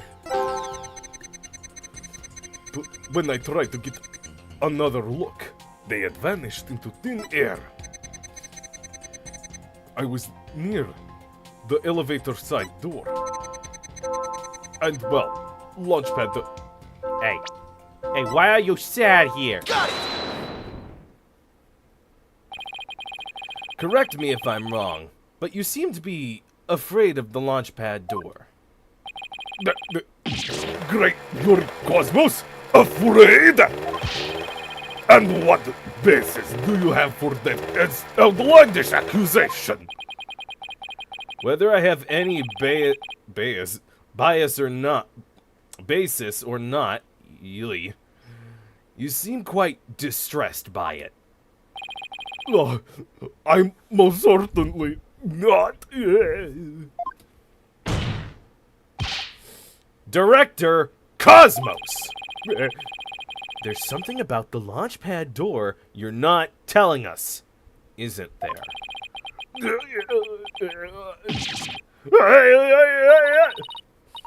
Wow, he's speechless. I think his words are more tangled up right now, not necessarily speechless. If he could talk, it'd probably be something like, "Help me!" Yeah. It looks like you hit the nail on the head, boss. It's working, boss. One more punch and it'll be a knockout. Go on, little Mac, punch him. Oh. There seems to be one more emotion that's at odds with his testimony. Go get him. Okay. Back in the Matrix it is. I keep forgetting. Is it the blue pill or the red pill? Time to pinpoint our way to victory.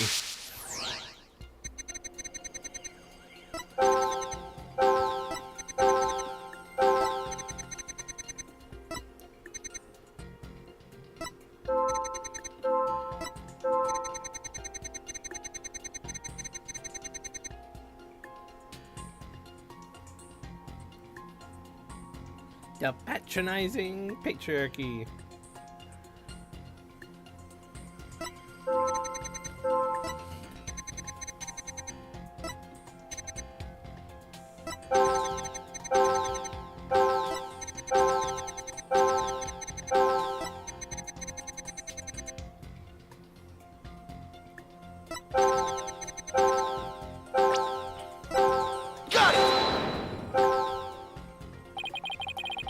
When we view your emotions alongside your testimony, we find the unexpected Wait a minute. There really isn't anything strange here. I don't know, but I think maybe we made a mistake, Mr. Wright. Mr. Wright? Don't turn this into that relationship. I do not need face paint. Makes my skin not breathe. What are you, quiet from Metal Gear? I don't know. The Wright anything folks. Like, wow, that Matrix movie was really compelling trans allegory. And Phoenix, the only sister, is like, Heh, funny bullet dodge. I mean, to be honest, the trans allegory is really deep. There's a reason why there's a lot of bozos online that are like, it's not a trans allegory, even though the creators themselves specifically state it is. Especially with the pill supposed to be based on an estradiol pill. At the time. It's so deep in there, and it's both like everywhere in the movie when you look at it, but also since it's the whole movie, if you don't realize the wall is made out of flesh, you think it's just a wall. That's the only thing I can say it as, of just like, Reggie Ice seems to be disturbed when touching the ice walls. Well, if you walked into a cave made out of your own flesh, wouldn't you be disturbed?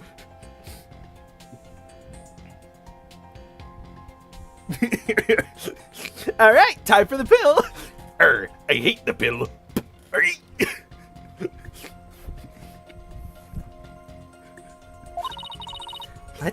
take another look. I do love how Widget's display is no longer working as long as the screen is up there because it has all the face graphics up on the screen. So it seems like for the literal emotion of Widget, it just moves around a PNG to fit the small hole.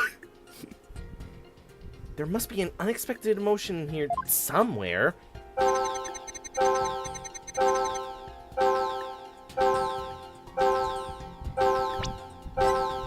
Got it!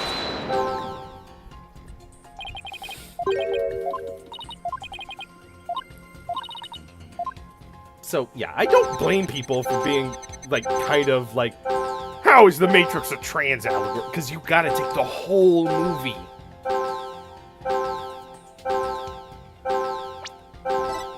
Got it!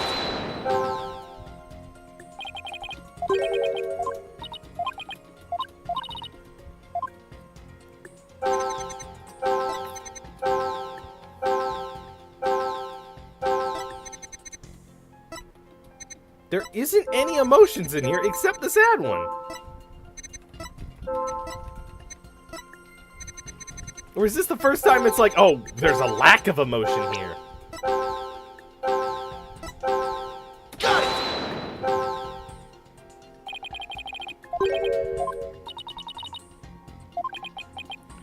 it!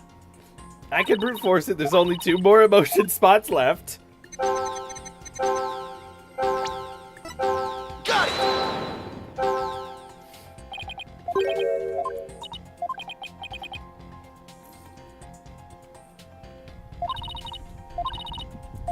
It has? Got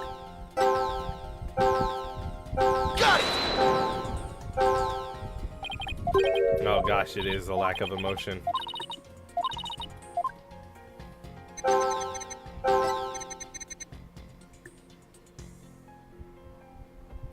Yeah, why aren't you shocked that they disappeared?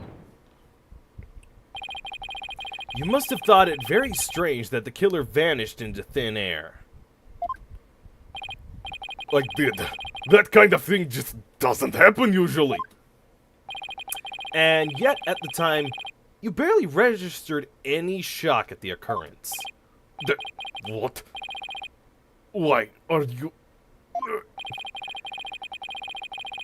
I can only think of one reason as to why you weren't surprised by the killer's vanishing act. You must have had a good idea of where they went. Isn't that right? What? No, of course not. This preposterous.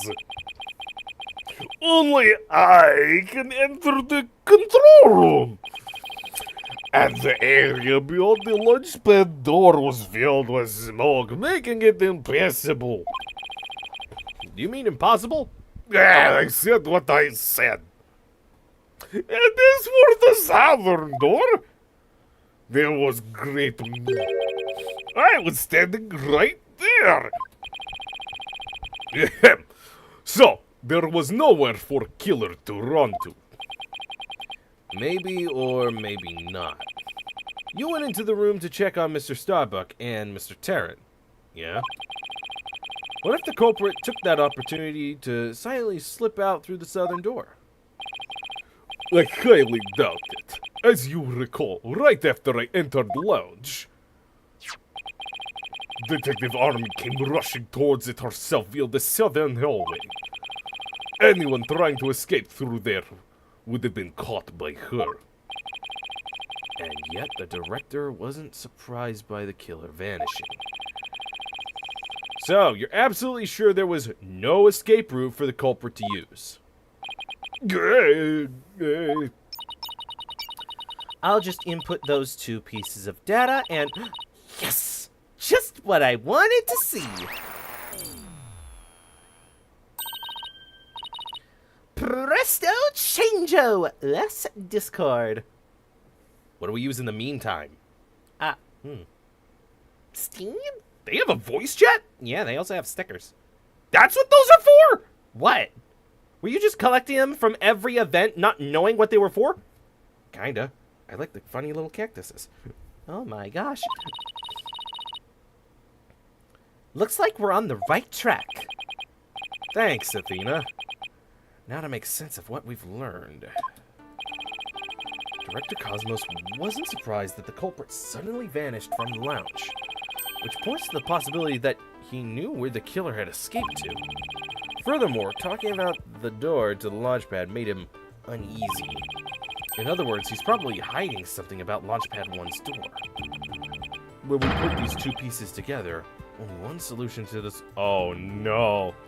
Oh no! What if it's like, oh, that handprint thing is just for show. They don't have the funding. It's just a button. Director Cosmos. Did the real killer escape through here? For Aura, we will break the space-time galactic continuum.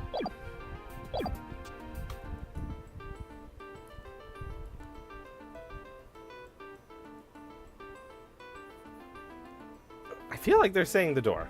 Take that! The culprit went through the Launchpad 1 door to escape. Didn't they? Guys, I mean, no, disaster to starboard. We're going to crash into an asteroid. Master Tactician, you are not. Never do that again, Phoenix. Why not? Because. Okay. But the area beyond that door was filled with smoke, wasn't it? True. This is still the only logical answer there is. If we can just figure out what the director is hiding about the Launchpad 1 door, we should be able to iron out the logical inconsistencies in the shirt of bull hockey. Yeah, but that door requires fingerprint recognition. Only Starbuck Terran and I have access. I don't see how the killer could have opened the security lock. Do you?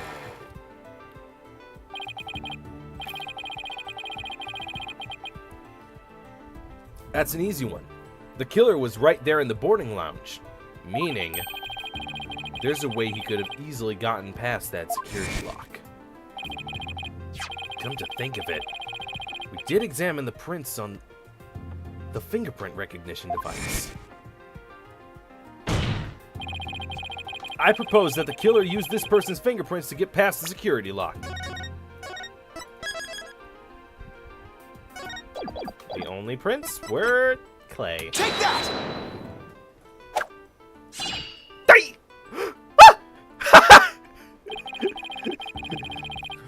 That person's fingerprints were not found on the... Excuse me?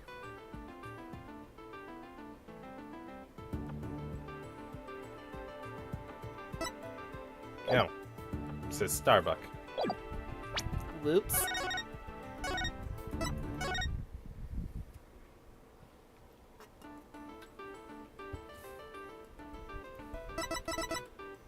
Take that! That's... Mr. Starbuck was lying unconscious there in the boarding lounge. Anybody could have easily gotten past the security lock by using Mr. Starbuck's prints. And actually, Mr. Starbuck's prints are exactly what we found on the device's screen. It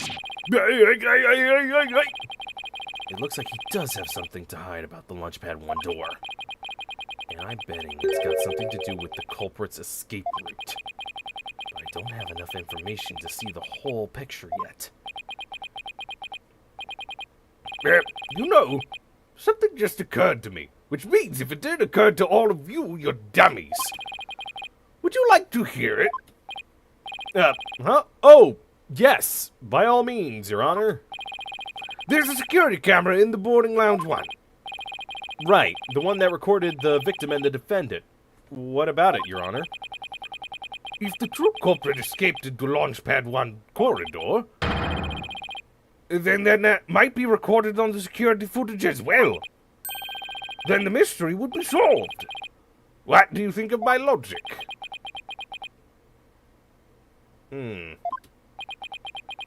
No one told him.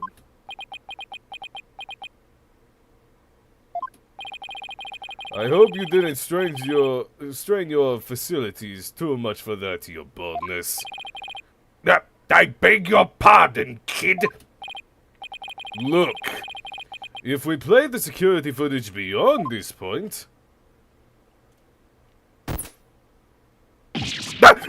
Blackwell jump scare! What the hell? The footage cuts off.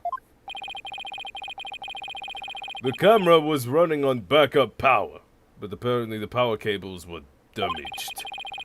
Most likely by the after effects of the explosion. There is no footage after this, be it of criminals or space aliens. Why'd you pause there? Is there more? And I thought it was such a good idea, too. Just because your grandchild is watching you from the gallery. Oh, it's the grandchild he constantly goes on about. Wait, if it's grandchild, does that mean Blackwell either has another sibling, or has a kid, or Blackwell has a kid at the age of ripe old... Where is he? 28. I have a child.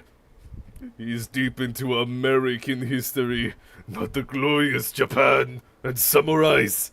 No, I failed. It doesn't mean you should try to show off too much. Grandpa boldness. Prosecutor Blackwell! How did you know about my grandchild? It's my kid, asshole. I think his grandchild just learned a little about the harshness of the adult world. Setting aside the issue of grandchildren, I'd like the witness to continue. Director Cosmos, could you tell us more about when you entered the lounge? If I must.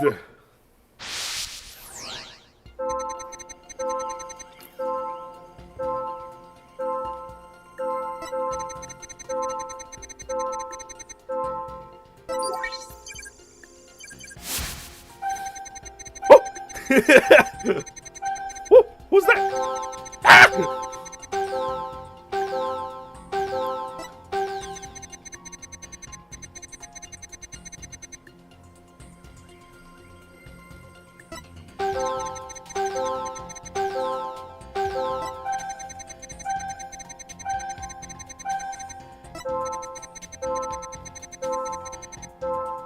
Why are you still sad? Got it! When we view your emotions, yeah.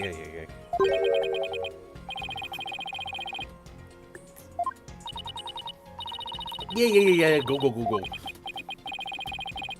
Oh, speaking of the Jello crew, to all the people who are currently watching live, you should go and check out Jello Plays Games. They're gonna be live at 5 p.m., so 3 hours from now. If you want, actually good content instead of me struggling with the gimmick. Got it! Why would you be angry at the detective mistaking you? Nope, you're angry at the detective. I prefer you, lady. Well, thank you, but you still should see more content than just me. You shouldn't be drinking out of one cup you haven't washed. You need to let it rest and go into the dishwasher and drink from another cup every so often. That reminds me, I should probably clean the Poseidon. Yeah, it's just purified water that I put in there. Oh, wait, no. Back spit. Oh, yeah, I do. I just don't want to do Jello shots. No, it's Jello Plays Games, not games of Jello. Okay, since lack of emotion can be a thing, this just opens up everything.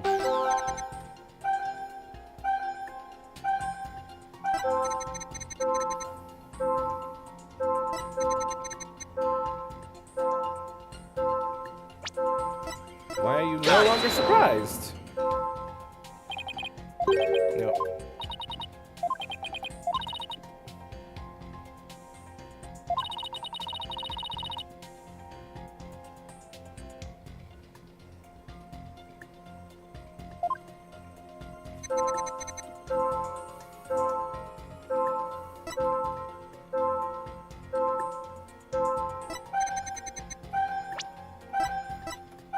Got it!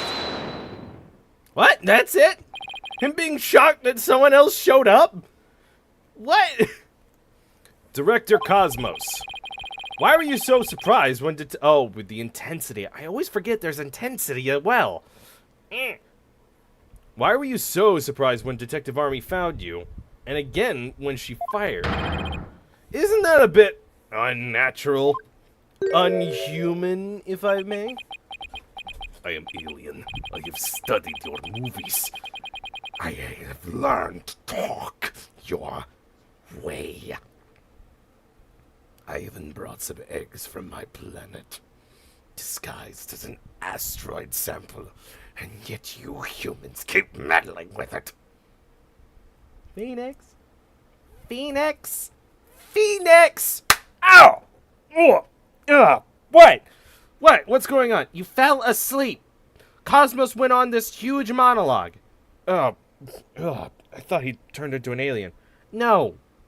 He just started monologuing about humanity and emotions and how it connects to the planet and chakras and stuff. But now, look, pay attention. He's about to confess.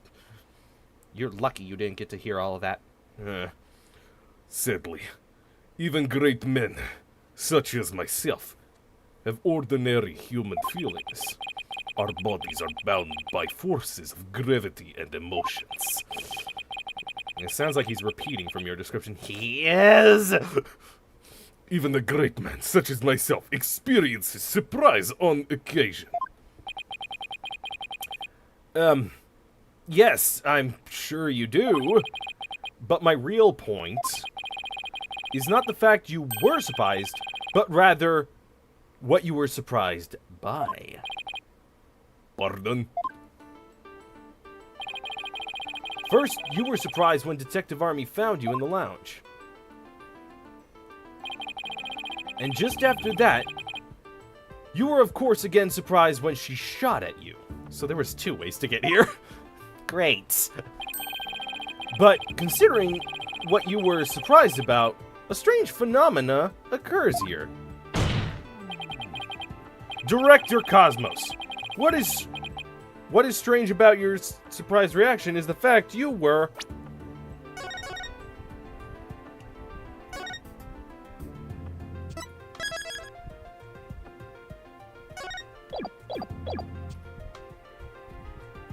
Okay, F is autoplay.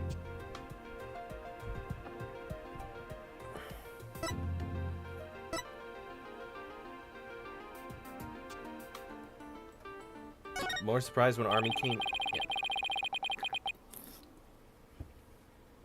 Sure, you were surprised when Detective Army shot at you. But the surprise you felt when she found you in the lounge was much greater. The fact you were more surprised by simply being found than being shot at suggests to me that you were more conflicted about whatever it was you were doing there. Enemy has acquired a new weapon. Commence Operation Hide Under Your Desk.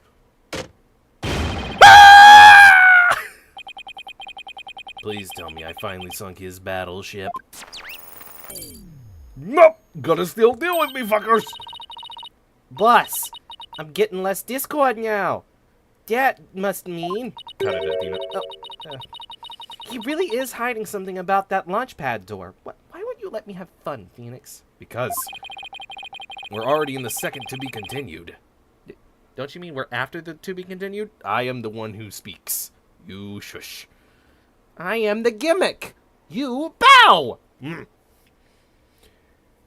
whatever he's hiding most likely has something to do with the killer's escape.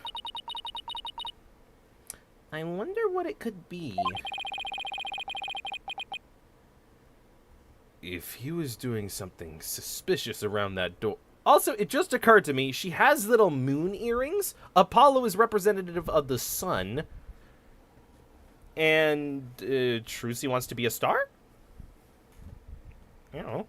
Constellational bodies? Phoenix's badge looks like a sun, even though everyone's got the little badge. Yeah. Wait, no. Apollo's the sun. What would Phoenix be? Does he look like a rising star? Maybe we can spot some change between before he came to the room and after.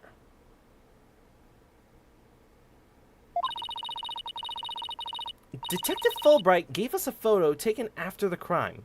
Let's run a comparison. Let's see. This is footage of the door before Director Cosmos arrived. And this shows the door locked after the director entered the lounge. Hey! Look at that. There is a change. Something's definitely different. Director Cosmos. Let me look at that again. Oh, is it the latch thing? Yeah, the latch thing is changed. Oh, does that change it from being locked to unlocked? The stove button changed! Glad I saw it before you said it. What is it? What have you two been up to over there? Finding the answer to what you were doing when Detective Army found you. That's what. And that answer lies clearly in this footage. All we have to do is compare it to the photo that was taken during the investigation. Oh, I thought there was going to be more sense. Don't be ridiculous. If you really do have an answer, you've pointed it out already.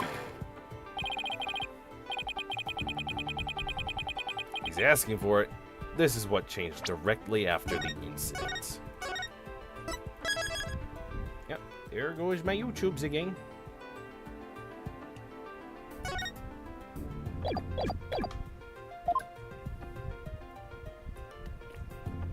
Take that! The answer is this knob. What did you call me? I thought knob wasn't an insult in whatever accent you are trying to do, Mr. Blackwell.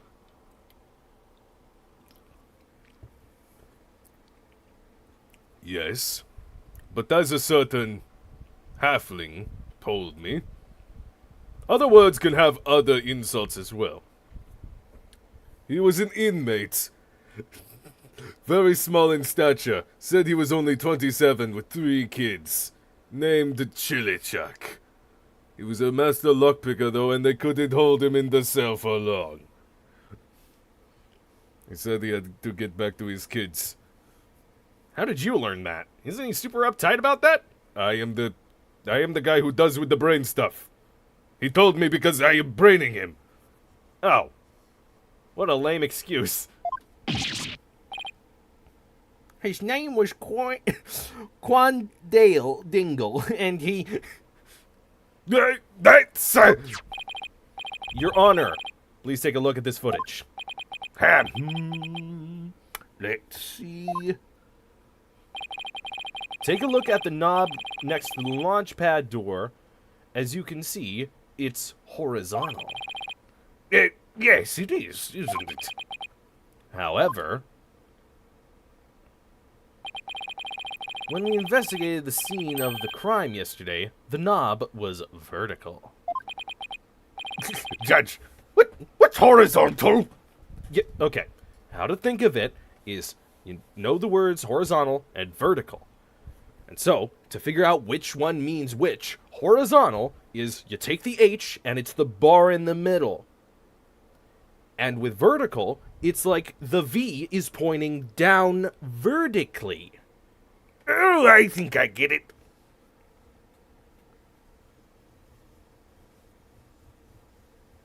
Hamburger, not hot dog.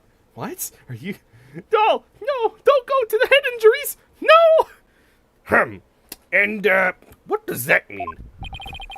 It means that sometimes before the director arrived and after, someone turned this knob.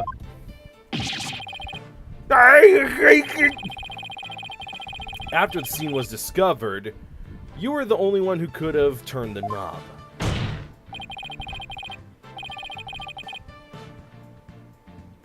Wait, what? That's how you explain it to kids. Hold your paper hamburger and not hot dog.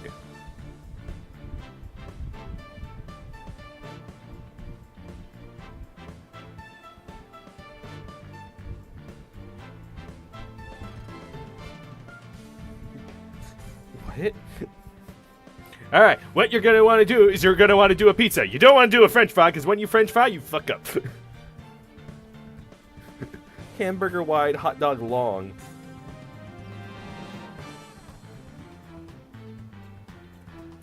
If you say so. I honestly don't know what you're saying. And I like my explanation of where you just take the front letters and boom, they explain themselves. Come on now, Director Cosmos. Let's hear what you have to say. What were you trying to do by turning that knob by the door?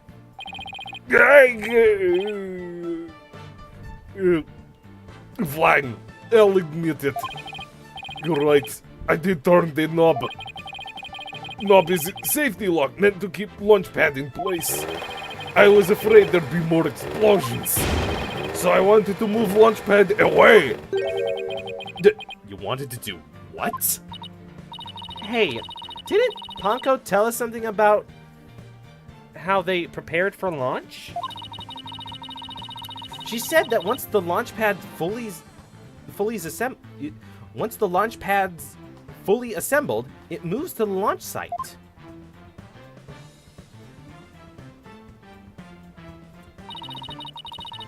But the safety lock in the boarding lounge has to be disengaged first. I guess that clears up what that knob is for. Oh, so if the killer escaped into the Launchpad 1 corridor, maybe they were transported along with the launch pad to the launch site? I don't think so. The Launchpad 1 corridor was filled with smoke. I don't think they could have escaped through that corridor. So, where did the killer escape to?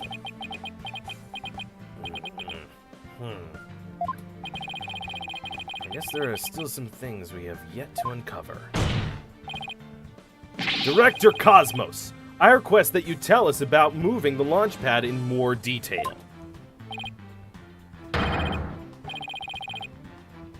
Fine, but listen carefully, for I'm about to give history-making testimony. Okay. How do I? Let's see.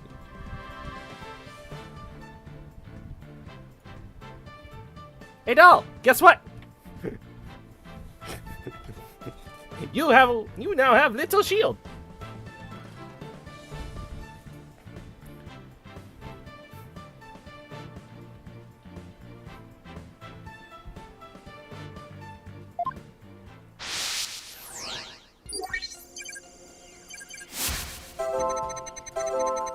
I had no choice but to disengage the safety lock. I fear there might be more explosions. So, I had to cut Launchpad loose. Surely, the only escape route the killer had was through Launchpad 1.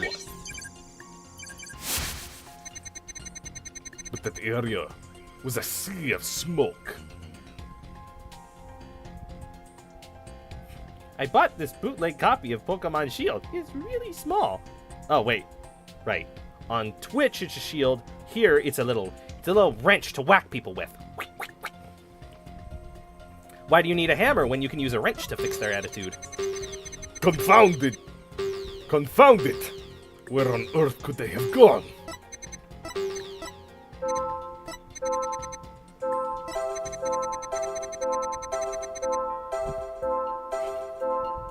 Well, that's weird. Got it! Why are you so happy? I had no choice but to disengage the safety lock. You make it sound like you were reluctant to do so. And yet, when you did it, you felt some joy, as if you were very pleased with yourself. Hey! How did you do it? How did you know everything as if you were there? Pretty impressive, isn't it? This is the power of analytical psychology. So, Care to explain why you felt joy when you disengaged the safety lock? When I think back on the facts we've discovered up to this point, I have to believe that you were trying to fulfill some hidden agenda. How do you know about that, too?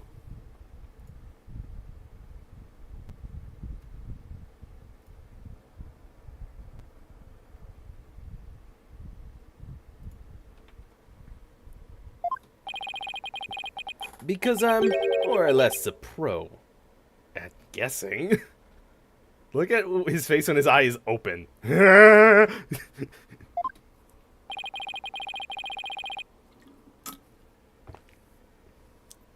But you have no proof that I had hidden agenda.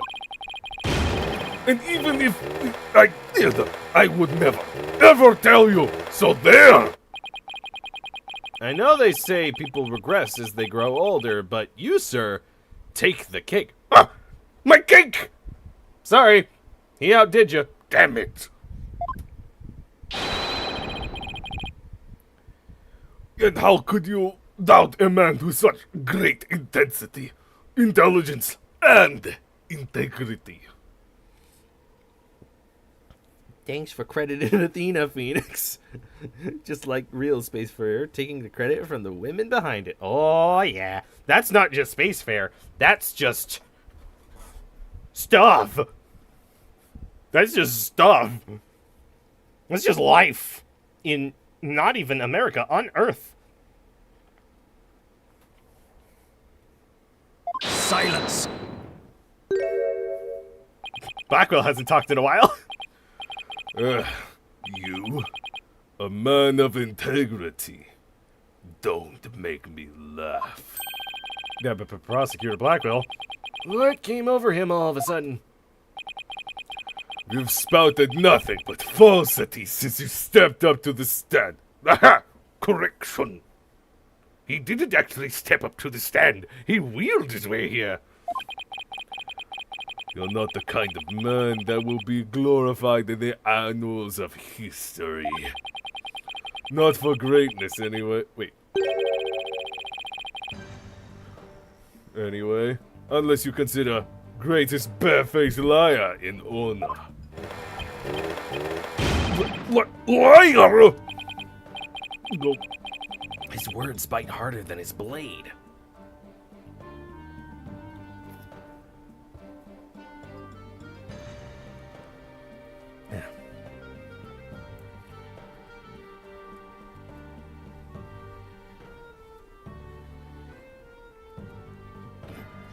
Athena and Simon can't talk at the same time. They have a shared voice box. What? I mean, I am one voice box and I'm doing everyone. You moved Launchpad.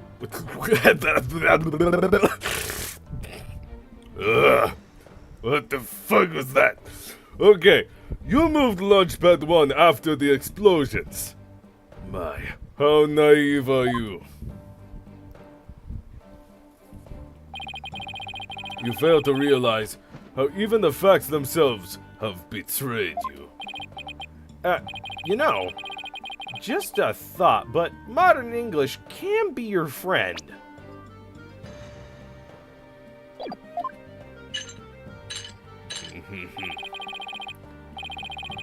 Here's a thought for you. Immediately following the bombing, Launchpad 1 was on the boarding lounge 1 side. The police confirmed this on the scene. No, they're gonna do it. They're gonna flip around the Space Museum and no! No! Oh no, this truly is the freaking Corcus Alba building. No! What? They're liar! So that means the director didn't move the launch pad. Curse my judgment for calling history's greatest liar to the witness stand. Let us leave him to indulge in his lies and war games to his heart's content. The liar! Objection! But it doesn't make sense. You can't deny that someone turned that knob. And once the safety lock was released, I'm sure the pad must have went somewhere.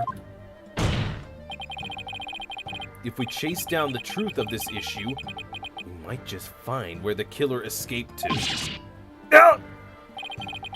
You're sure it must have went somewhere.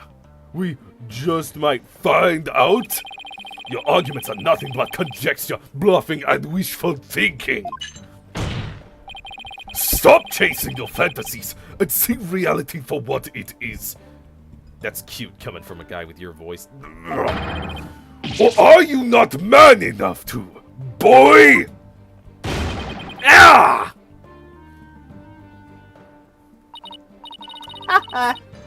Talking about hitting him below the belt. Youngins these days? I don't understand it. I'm sure Director Cosmos must have moved the launch pad. The knob was definitely turned after he came to the lounge. But the launch pad is right where it's supposed to be. Ha! Wait a minute, that's not my voice. Maybe I have it all backwards. What if the What if the director turned the knob? Not to move the launch pad away. God damn it, Blackwell, why'd you have to hit me below the belt? Because fuck you. 1,000 years of pain. Hey! Wait, who'd you hit? I don't feel a thing. Yeah, I'm fine. I feel nothing. I'm fine. A scream in the distance from Fulbright. Why'd you attack Fulbright? He's the one who told me to do this case. But bring it back where it was supposed to be. What are you blithering about? What if the launch pad was at the launch site before the incident? And then, after the incident, Director Cosmos moved it back to its usual spot. All he had to do was turn the knob to call the launch pad back. And it would be right where the police found it.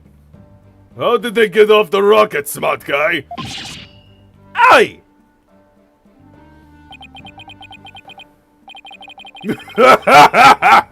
Oh. Never mind. Let's cut that from the record.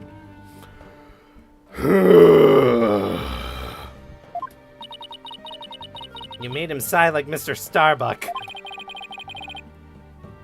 Was what I said really that off base? Mom said it's my turn on the voice box.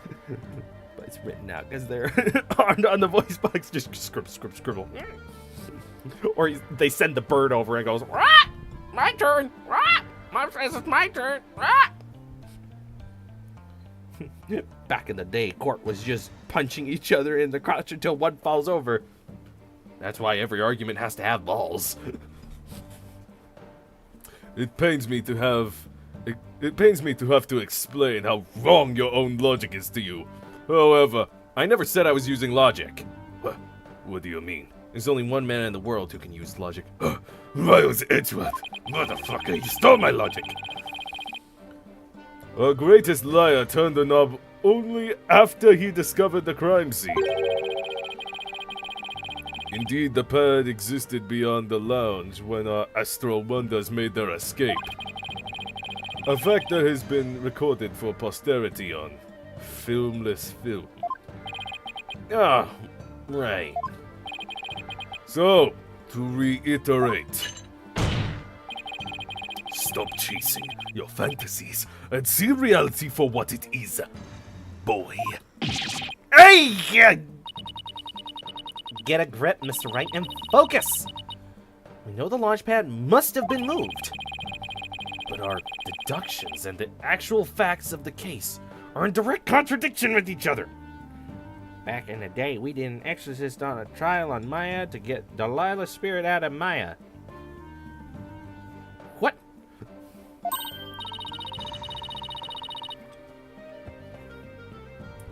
Well, maybe the two astronauts never actually boarded the rocket.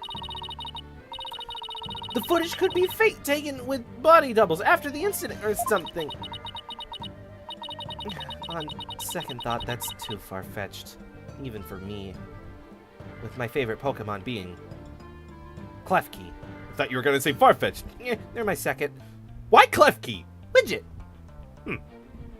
That'd be cute. That'd be cute as hell. Pokemon versions of the Ace Attorney cast where their little things are like little Pokemon stuff. I don't know a Pokemon with like high perception that would like link with Apollo. The spiky hair. It's Absol. Wait, is that their name? What's that white dog with the crescent moon headpiece? That always sees disaster before it happens. They have high perception. So high it's prophetic. Sounds right. Mothman. Mothman's not a Pokemon. Never actually boarded the rocket. Hey, wait a minute. Maybe just maybe. Huh? What? Maybe, just maybe? Yeah, that's what I said. Youngins. Prosecutor Blackwell, what if I told you that the two astronauts never set foot inside the launch pad area, but instead went into another place? And what if the director moved the launch pad one back? It was not... moved the launch pad back. It was not from the launch site, but from another place. What would you say then? Cut the existential bull or I'll cut you. Mr. Right, you will explain yourself at once. Huh, I have less lines than Athena. That's pretty good. Who's that Pokemon? It's Among Us. SMT says this is Pokemon. SMT? I know I'm right. It was all the other way around from the beginning. Very well, Your Honor. Let me explain. Director Cosmos' reason for moving Launchpad 1 was...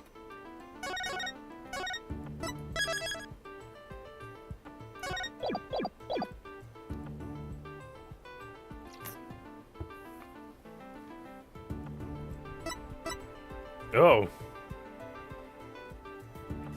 to switch it with another place to hide it. Because he wanted to trap the true killer. Why is the health bar still up? And I like that. Why is the health bar still up? Right, don't know. Need I remind you, there was an explosion? And that the corridor between the launch pad and the lounge was thick with smoke. Okay, Phoenix, wrong. Shin Megami Tensei. Wait, Shin Megami Tensei says who's a Pokemon? Mothman's a Pokemon. Who? If the killer had been trapped in there, they would have been found as dead as their victim. I guess you're right. And you are Phoenix. Wrong. I'm glad you both agree. Now here's a penalty for you, Mr. Right. Load. Yum.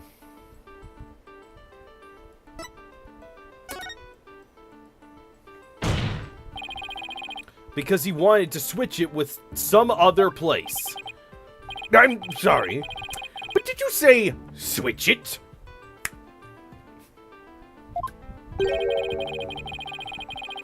What could he possibly have switched the launch pad with?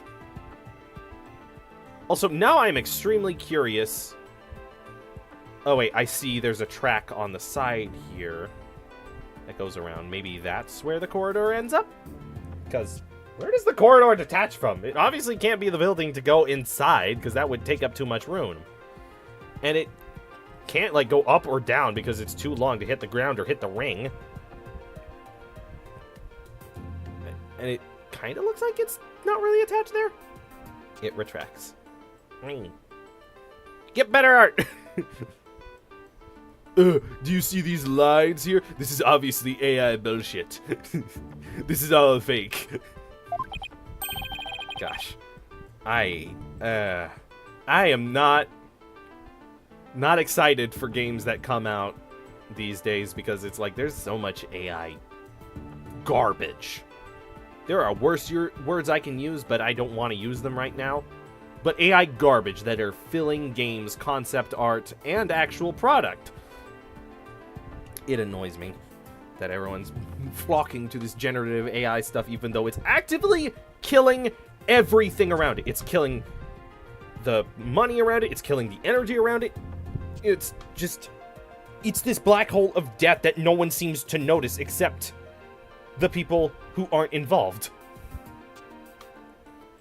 Oh, you'd be surprised, Your Honor. All it takes is a little thinking outside the box, and the answer becomes clear as day. This is what was switched with Launchpad 1.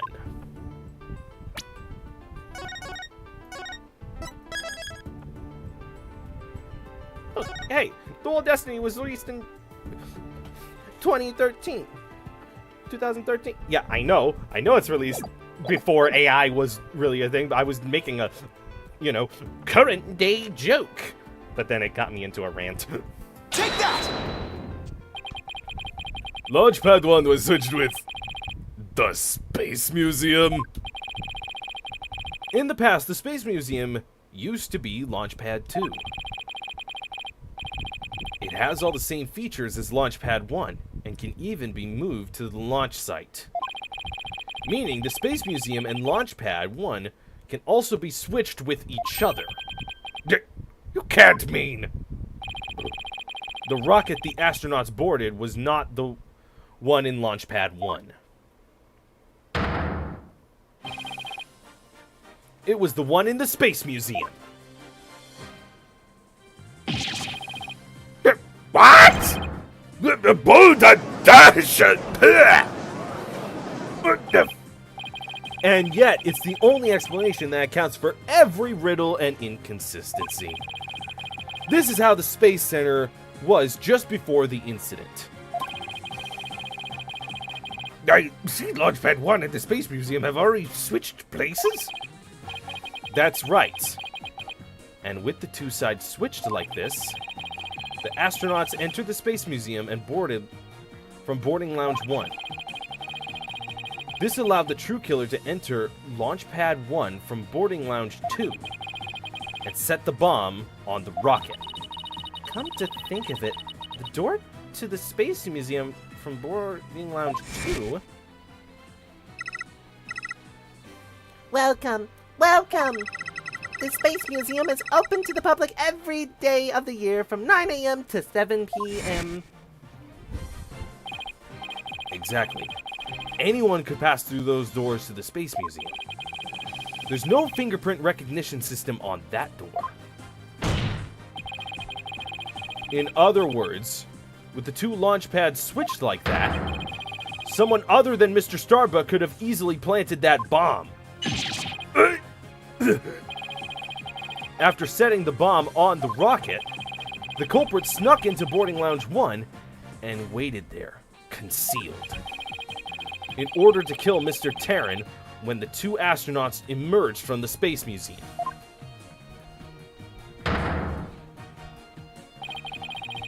Recall that Miss Blackwell, Mr. Starbuck, and the director all saw a suspicious figure, who we can suppose, after killing Mr. Terran, made their escape into the Space Museum. After that, Director Cosmos switched the two launch pads back, without realizing the killer was inside the Space Museum.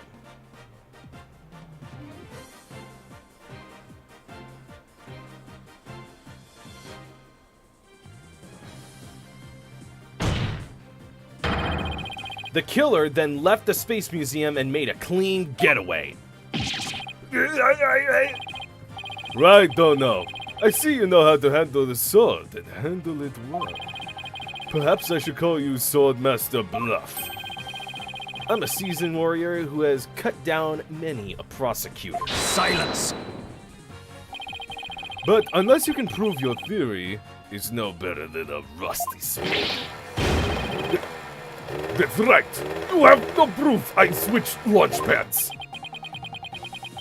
Somebody needs a better anger management counselor. If the launch pads really were switched, there might be a record of it somewhere.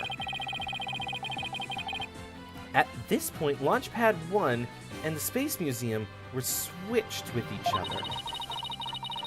So the corridor beyond the door should be the one that belongs to the Space Museum.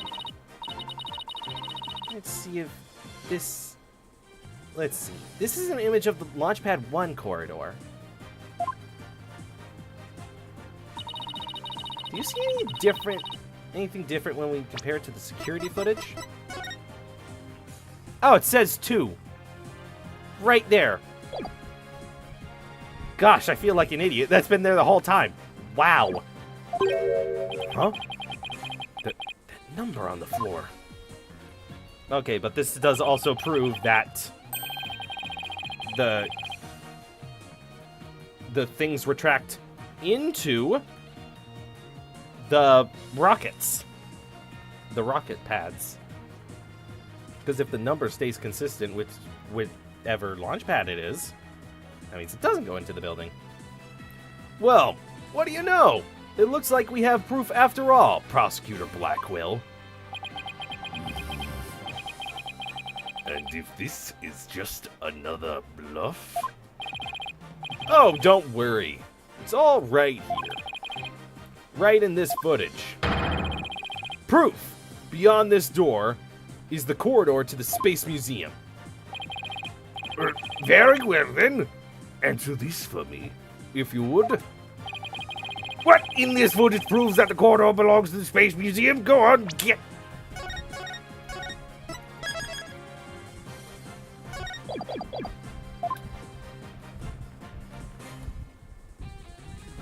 Take that! There's a 1 on the floor of the Launchpad 1 corridor. But take a look at the floor of the corridor in the security footage.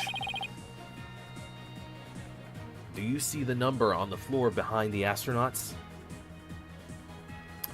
Oh!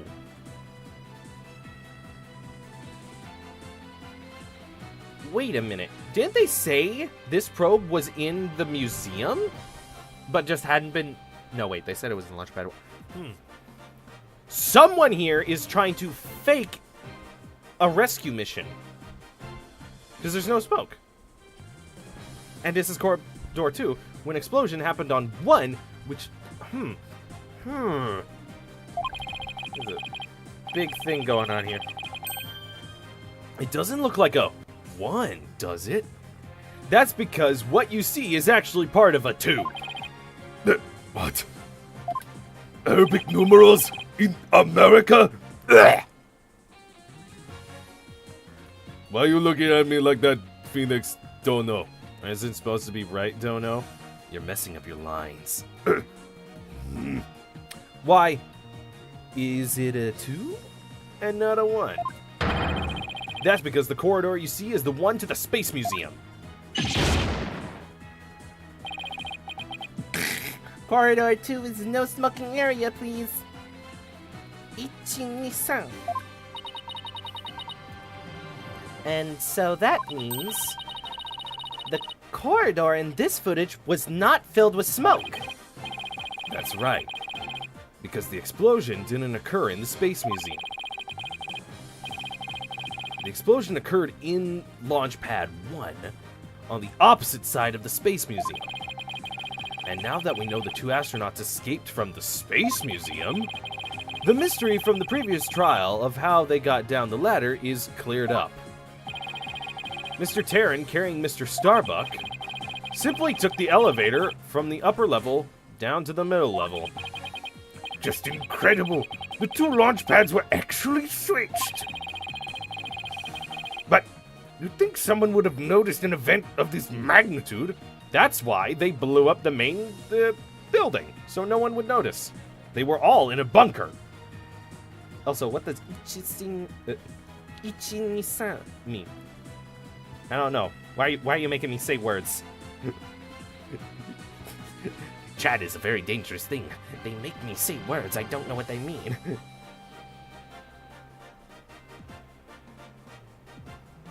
Oh, wait. Japanese 1, 2, 3.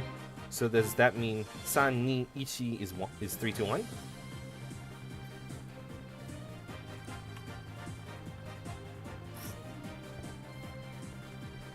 Cool.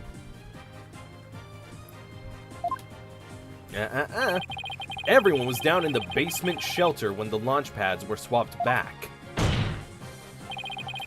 There's no way anyone could have known what was happening on the surface.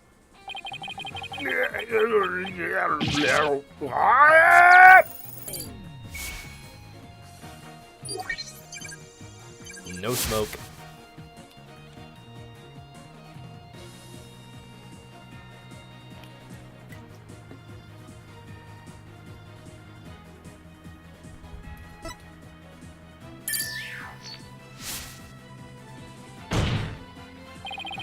No more lies, Director Cosmos. It's high time you told us the truth!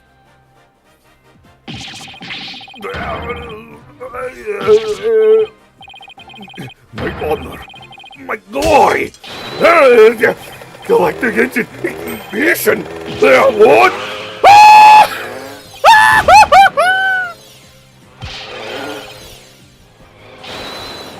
My stars, my glory!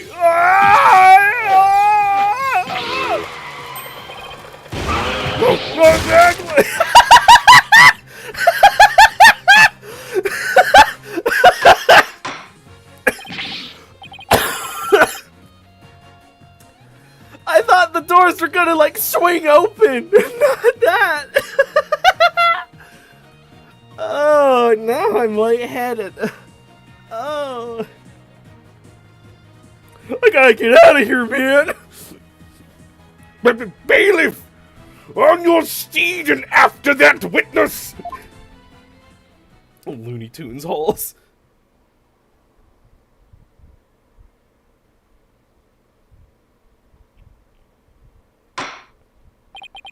Humph. I see we managed to retrieve you before you came to any bodily harm. Suffice to say, we found you before Blackwell did. Be thankful. Director Cosmos, do you admit you switched the launch pads? I admit it's true. I switched Launchpad 1 for Space Museum. It is good to hear words I can believe for a change. The bailiffs are all equipped with segways. The finest mall cops in the land. We had to upgrade the segways ever since the Humpty Dumpty incident. Can't use horses anymore. They eat them. Before you do, Your Honor, two things. First, we don't know if Mr. Terran had prior knowledge of the switch. As for Mr. Starbuck, he was unaware of his surroundings thanks to his medication. We need Paul Blart. But, Wait, no. we need Paul Blart. But sir, I know what I said. Bring out that man. But sir, he's a criminal! We brought out Blackwell. What's the difference with Paul? But sir, he could kill us all! That's a sacrifice I am willing to make. As for... yeah, he said that. Either way, Mr. Terran would have realized the instant he stepped into the Space Museum that have been switched with Launchpad 1. So my first question is, if the Space Museum was perfectly fine, why did Mr. Terran feel the need to put such a dramatic display? As for my second question, I'd like Director Cosmos to tell us why he switched the two launch pads to begin with. Please, I exercise right to remain silent. But I will say, my hands were tied. I was only doing what I could to keep my men from getting caught in that blast.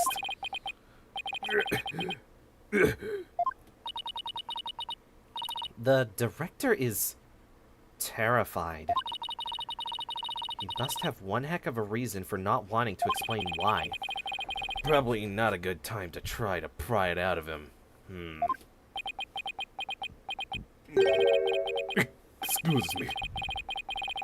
But would you mind if I picked up my stars without my badge of rank? I'm nothing. I don't see why not. The bailiff! Help the director retrieve his stars. He was just trying to save his men. I am not Yuri Cosmos. I am Yuri Cosmos! It appears the possibility of a culprit other than the defendant has presented itself.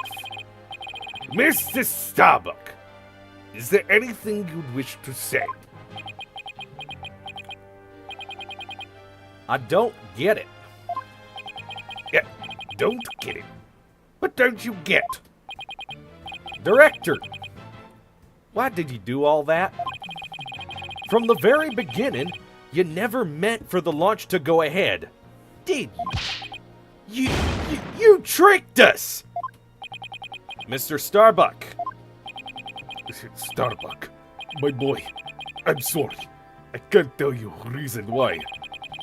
But I had to do it to protect Space Center. Director!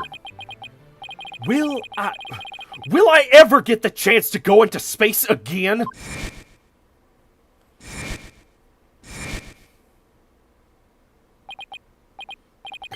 Yes. Yes, of course. I won't rest until it happens. I will get you into space again, my boy. Then the dream is still alive. Yeah, or smiling. Yeah. Silence. Oh, come on! Speaking of the Blackwills,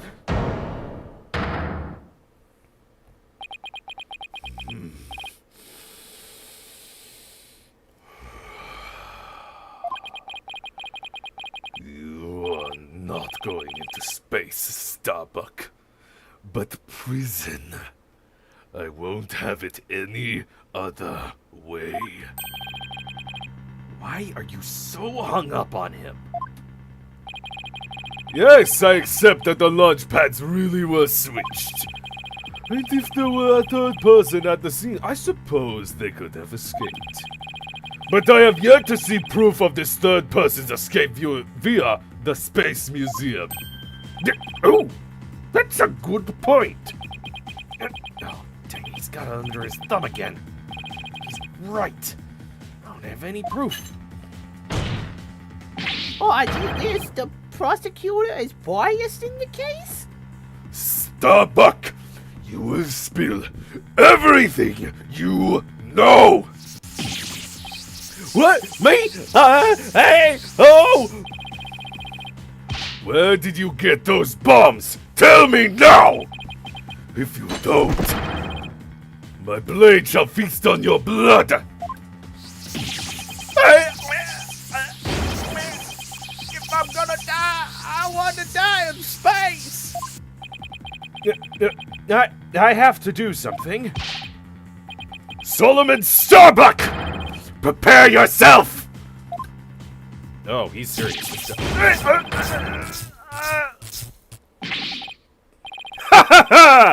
Now, you know violence isn't the answer, Prosecutor Blackwell.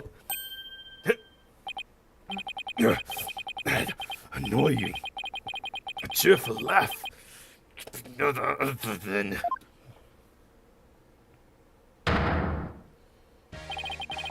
Champion of righteousness, Bobby Fulbright here! In justice we trust! Detective Fulbright? Sorry to keep you waiting, Mr. Lawyer. I hope I'm not too late. I don't believe we had an appointment. I tried to hurry, but I ended up helping a little old lady cross this. She Jesus Christ! Fulbright is a superhero. I am calling it. He has magic or something. Also, I don't get why you don't like him, doll. This guy's great.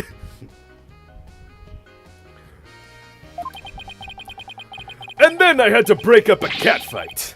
I tell ya, justice sure is a full-time job. I remember when Fulbright first showed up, you're like, oh, you give this guy a really annoying voice in a good way. It really fits his character. It sounded like you didn't like him. Was it a fight between cats or...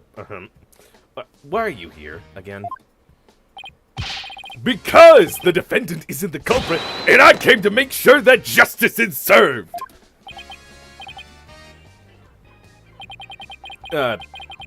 I don't have any idea what you're talking about. Fulbright. I always thought you were a bit touched in the head. But have you finally succumbed? Nope. But it looks like you've succumbed to this phantom of yours. Open your eyes and let the evidence of justice uncloud your judgment. What evidence? Come to think of it, he did say something about finding us some evidence. Thanks to you two, I feel a lot better now that I've been able to get that off my chest. Yeah, I'm immune to the flashback bad voice acting. That's cool. I'm gonna go work extra hard to find that perfect piece of evidence for you. Also, I think that's just going to be a joke from now on.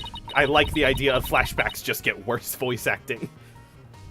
And if I can keep track of how many times a certain scene comes up, I can make it worse and worse. That'd be funny. I didn't think he was serious, though. Sadly, I only have like one more game to do it with. And this extra last case. So what is it, Detective? Is it something that will prove Mr. Starbuck's innocence? It is indeed! Have a look at this. What's this? A lighter? That's right, a lighter! Thought to have been used by the culprit, no less. The Space Museum's cleaning robot picked it up. It has the evidence. It has the victim Clay Terran's blood, along with his killer's fingerprints on it. But what?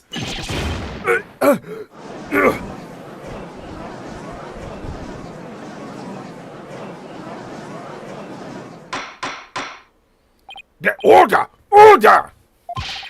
Detective Fulbright, can I assume that the fingerprints don't belong to the defendant? You bet! Mr. Starbuck is totally innocent. Now I have doubts. Now I have doubts. This is it. This is just what I needed. Lighter added to the court record. Your Honor! This is decisive evidence that supports the defense's earlier claim. Explain yourself, Mr. Wright. With pleasure, Your Honor. Recall where this lighter was found. Based on that, we can extrapolate that after the killer murdered Mr. Terran, they escaped with the lighter in hand onto the Space Museum, where they dropped it. They switched off of the two launch pads. The switching of the two launch pads occurred. Then finally the killer left through the boarding lounge 2 and made their escape. Meanwhile, Mr. Starbuck was found in the boarding lounge 1 after the murder. A fact that Director Cosmos has testified to. Therefore, Mr. Starbuck couldn't have possibly been the one to drop the lighter there. Silence.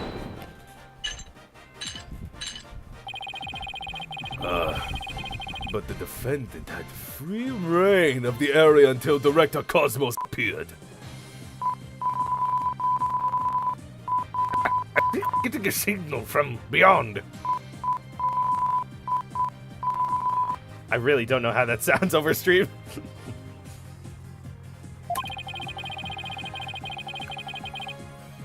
Could he have not dropped the lighter in the Space Museum during that span of time?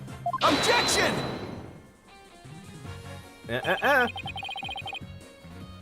You'd like that to be true, wouldn't you? Ugh. But Director Cosmos testified that after he saw the mysterious figure with a lighter, he went into the lounge and found the unconscious Mr. Starbuck. In other words, Mr. Starbuck wouldn't have had the time to double back to the museum. I get messages from the stars.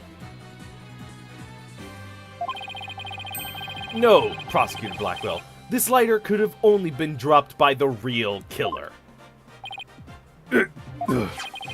Most importantly, Mr. Starbuck's fingerprints are nowhere to be found on this lighter. Wait, whose fingerprints are? Yours! Said Lee. What? Oh no.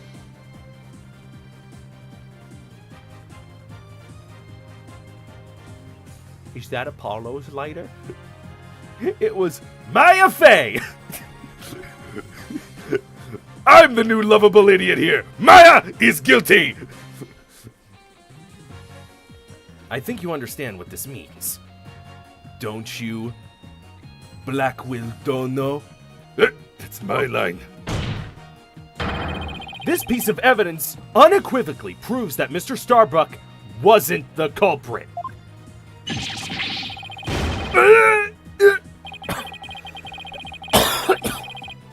Oh, frick. I ran out of watermelon, and I haven't moved my Poseidon over to start drinking from it periodically. Ah, water. Drink it up. If you know where that's from, then you have had a strange YouTube watching life.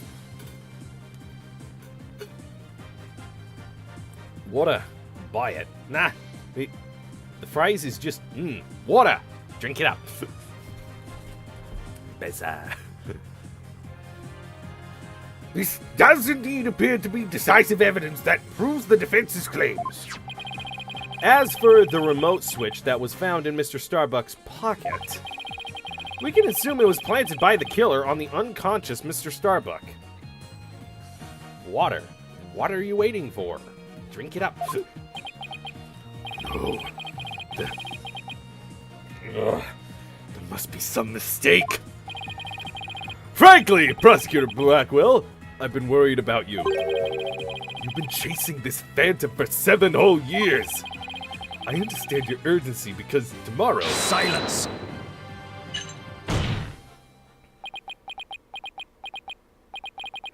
Fulbright, you promised never to speak of that. Huh? Tomorrow?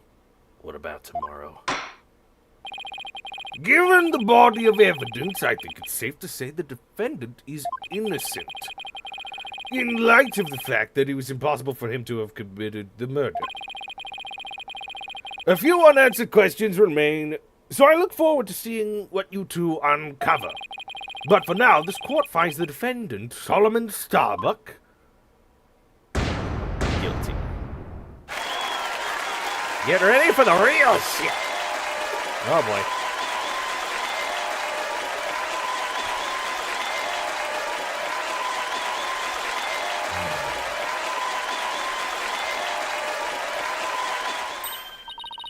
Yes! We did it, Mr. Wright! Looks like we pulled it off somehow. Huh. With all the help from Detective Fulbright. You're not even gonna credit me in your inner monologue? Yeah. Sorry. With some help from Detective Fulbright. There we go. Mr. Wright, Miss Sykes, thank you. And please, thank Apollo for me, too. You all are the best! Oh, I wish we could tell Apollo about Mr. Starbuck's verdict right now. Yeah, me too. But that's gonna have to wait. Now that a verdict has been reached, why is the camera still rolling? I'd like to bring today's trial to a close. Court is adjourned. Objection! Objection.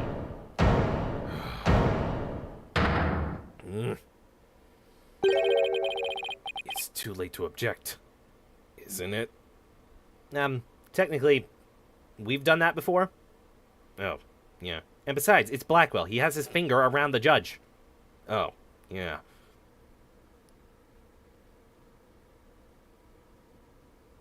Oh! Yeah, wait a minute. This is the first case with an innocent and not a culprit. Yeah, whose fingerprints were on the lighter? I don't have that piece of evidence, do I? It doesn't say.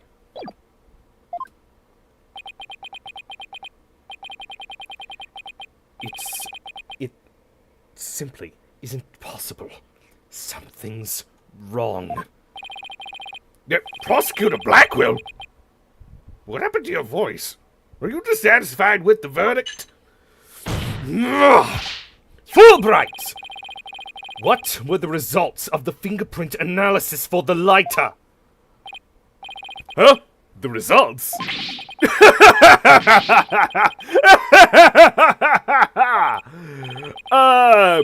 Well, I was in a hurry, you see, and then there was that cat fight, and, well, I kinda got carried away when I heard the prints were Mr. Starbucks, so... You haven't read it yet. Prosecutor Blackwell, go back to your voice. We need consistency for the people who jump to the end. No! I am here! Can you read out who the prints belong to?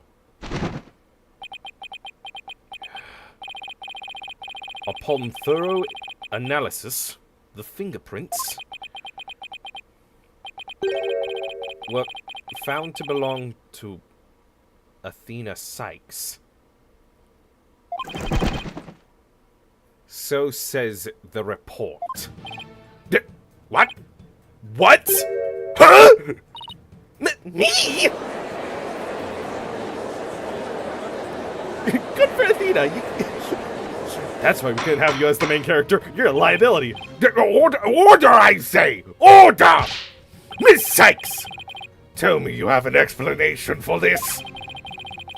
We just finished proving that this lighter could only belong to the killer.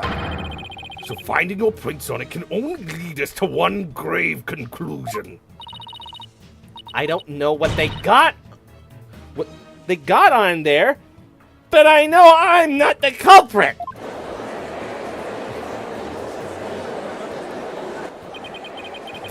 This can't be happening.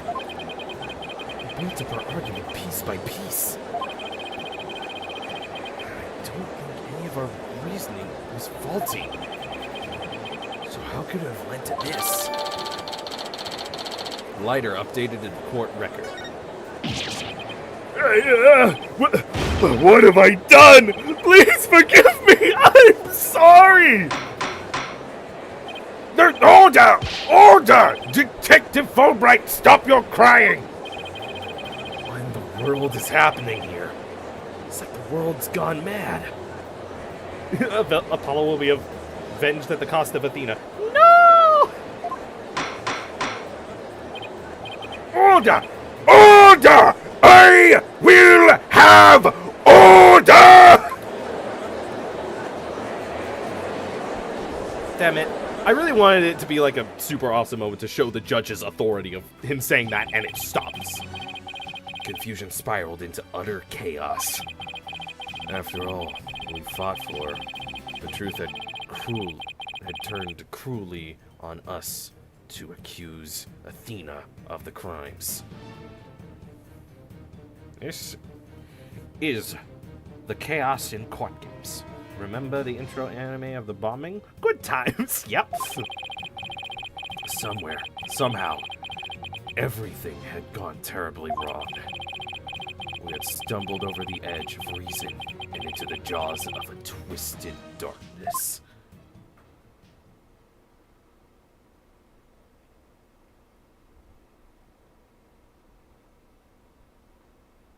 And no, it ain't! This isn't the end! Don't you lie to me, game!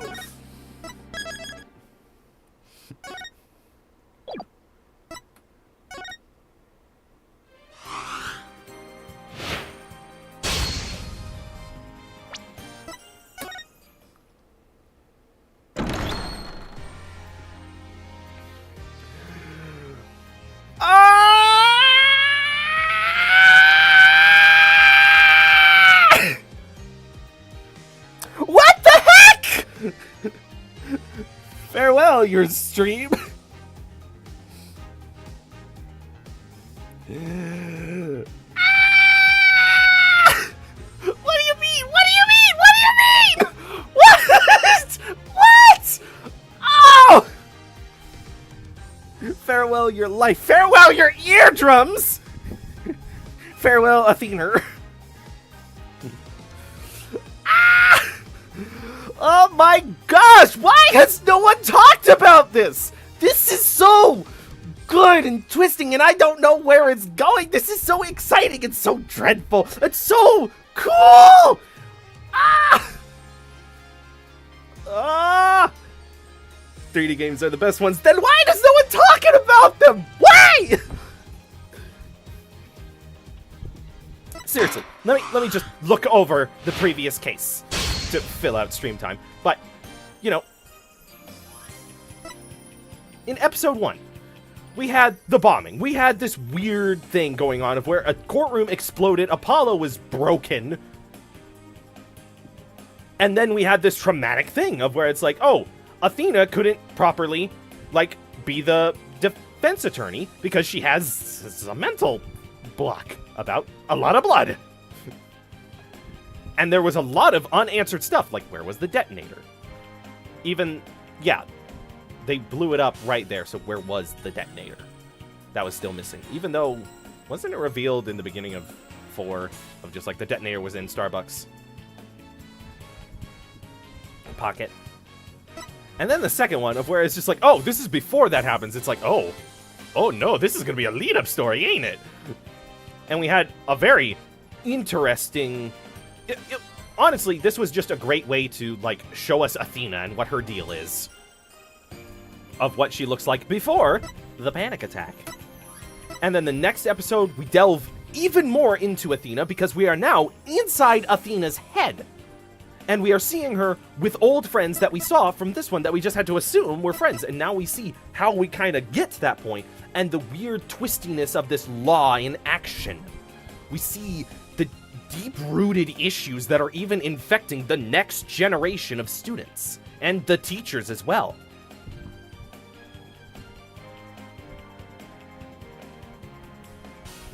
And then here in 4, it's just like, okay, so everything's been leading up to this. Literally, the first case is about, well, the first part of this, the first section, before the to be continued, is right before the bomb explodes. And so it's, you get caught off with that, of just like, oh, right, the bomb, because you remember it vaguely, because it was the first thing. It was so far away from your mind that you kind of forget, this looked like a normal case, but then, kersplosion. And, oh my gosh, the whole twists and turns of this, of where it's like, ooh, Apollo has struck out on his own, and is now kind of dark and brooding, and he had the eye patch before the explosion. That, I think, was a really cool reveal, of where you thought, like, all his injuries were from the same thing. But then it's like, he doesn't comment on it either. Phoenix is like, hey, Apollo, what's up with your eye? And he's like, I don't want to say. Okay. And just, it's all so well done and paced. The only issue I would say is the yokai village, of where I could not tell what was going on because it was like, you know, the second time using the gimmick. It was pretty difficult to tell what was going on. Of just like, what am I supposed to see? I don't know these characters too well. And so, I know they have to have a gimmick for every game, and this one, it's like a 4 out of 7. It doesn't fully hinder the experience because there's not too many options, and it doesn't actively kill you when you get it wrong, so that's a good gimmick. One that lets you, you know, push at it a while of just like, what do you want from me? A bad one would be every time you try and use it, you get double damage. That'd suck. You like it better than next games. Oh no. But yeah, this, oh my gosh, this whole story from beginning to this, and next up this. Oh my gosh, I am so excited for this. And then there's also the thing of where there was the whole first game that just gave us Apollo. And so we are invested that Apollo is, like, you know, striking out. Because it's like, oh, man, we saw him. We saw him, like, go up through the ranks and learn from Phoenix. And heck, kind of survive on his own without Phoenix. Because he had to do the first case by himself. And Phoenix was a witness that was like, Hey, you remember the old games? Why am I a witness? Why am I being so cagey? Ain't I supposed to be so helpful? What happened?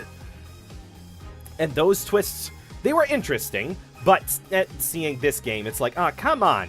You don't do anything with the Trucy Apollo being related thing at all. You don't even, like, mention that they learned about it. You keep it secret. You remember me from game. You have nostalgia? Yes, pay money. Gimme. Why do you think I'm in the Capcom Fighters? It's more money. What's her face showed up briefly. Trucy? Or are you talking about the singer with her cloak being used in, yeah, Veil Lady? Yeah. They don't do anything with that, with the first game's plotline, which is a shame, but they more than well make up for it, of where it's like they used Apollo's catchphrase to kind of, like, shimmy a way into a new backstory with Terran, of where it's like both of them say, I'm fine, because they're little tiny beings that don't know who they are yet. And sadly, one of those beings is now refried in a spacesuit. Ew. But yeah, this, oh, I cannot wait. I wish I could play this in my off time and just do it all, but nope. I've got to get going.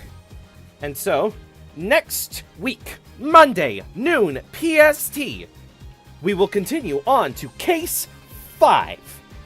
I will see you all then. Thank you all for showing up, and thank you to all the time travelers who got to this far. Goodbye.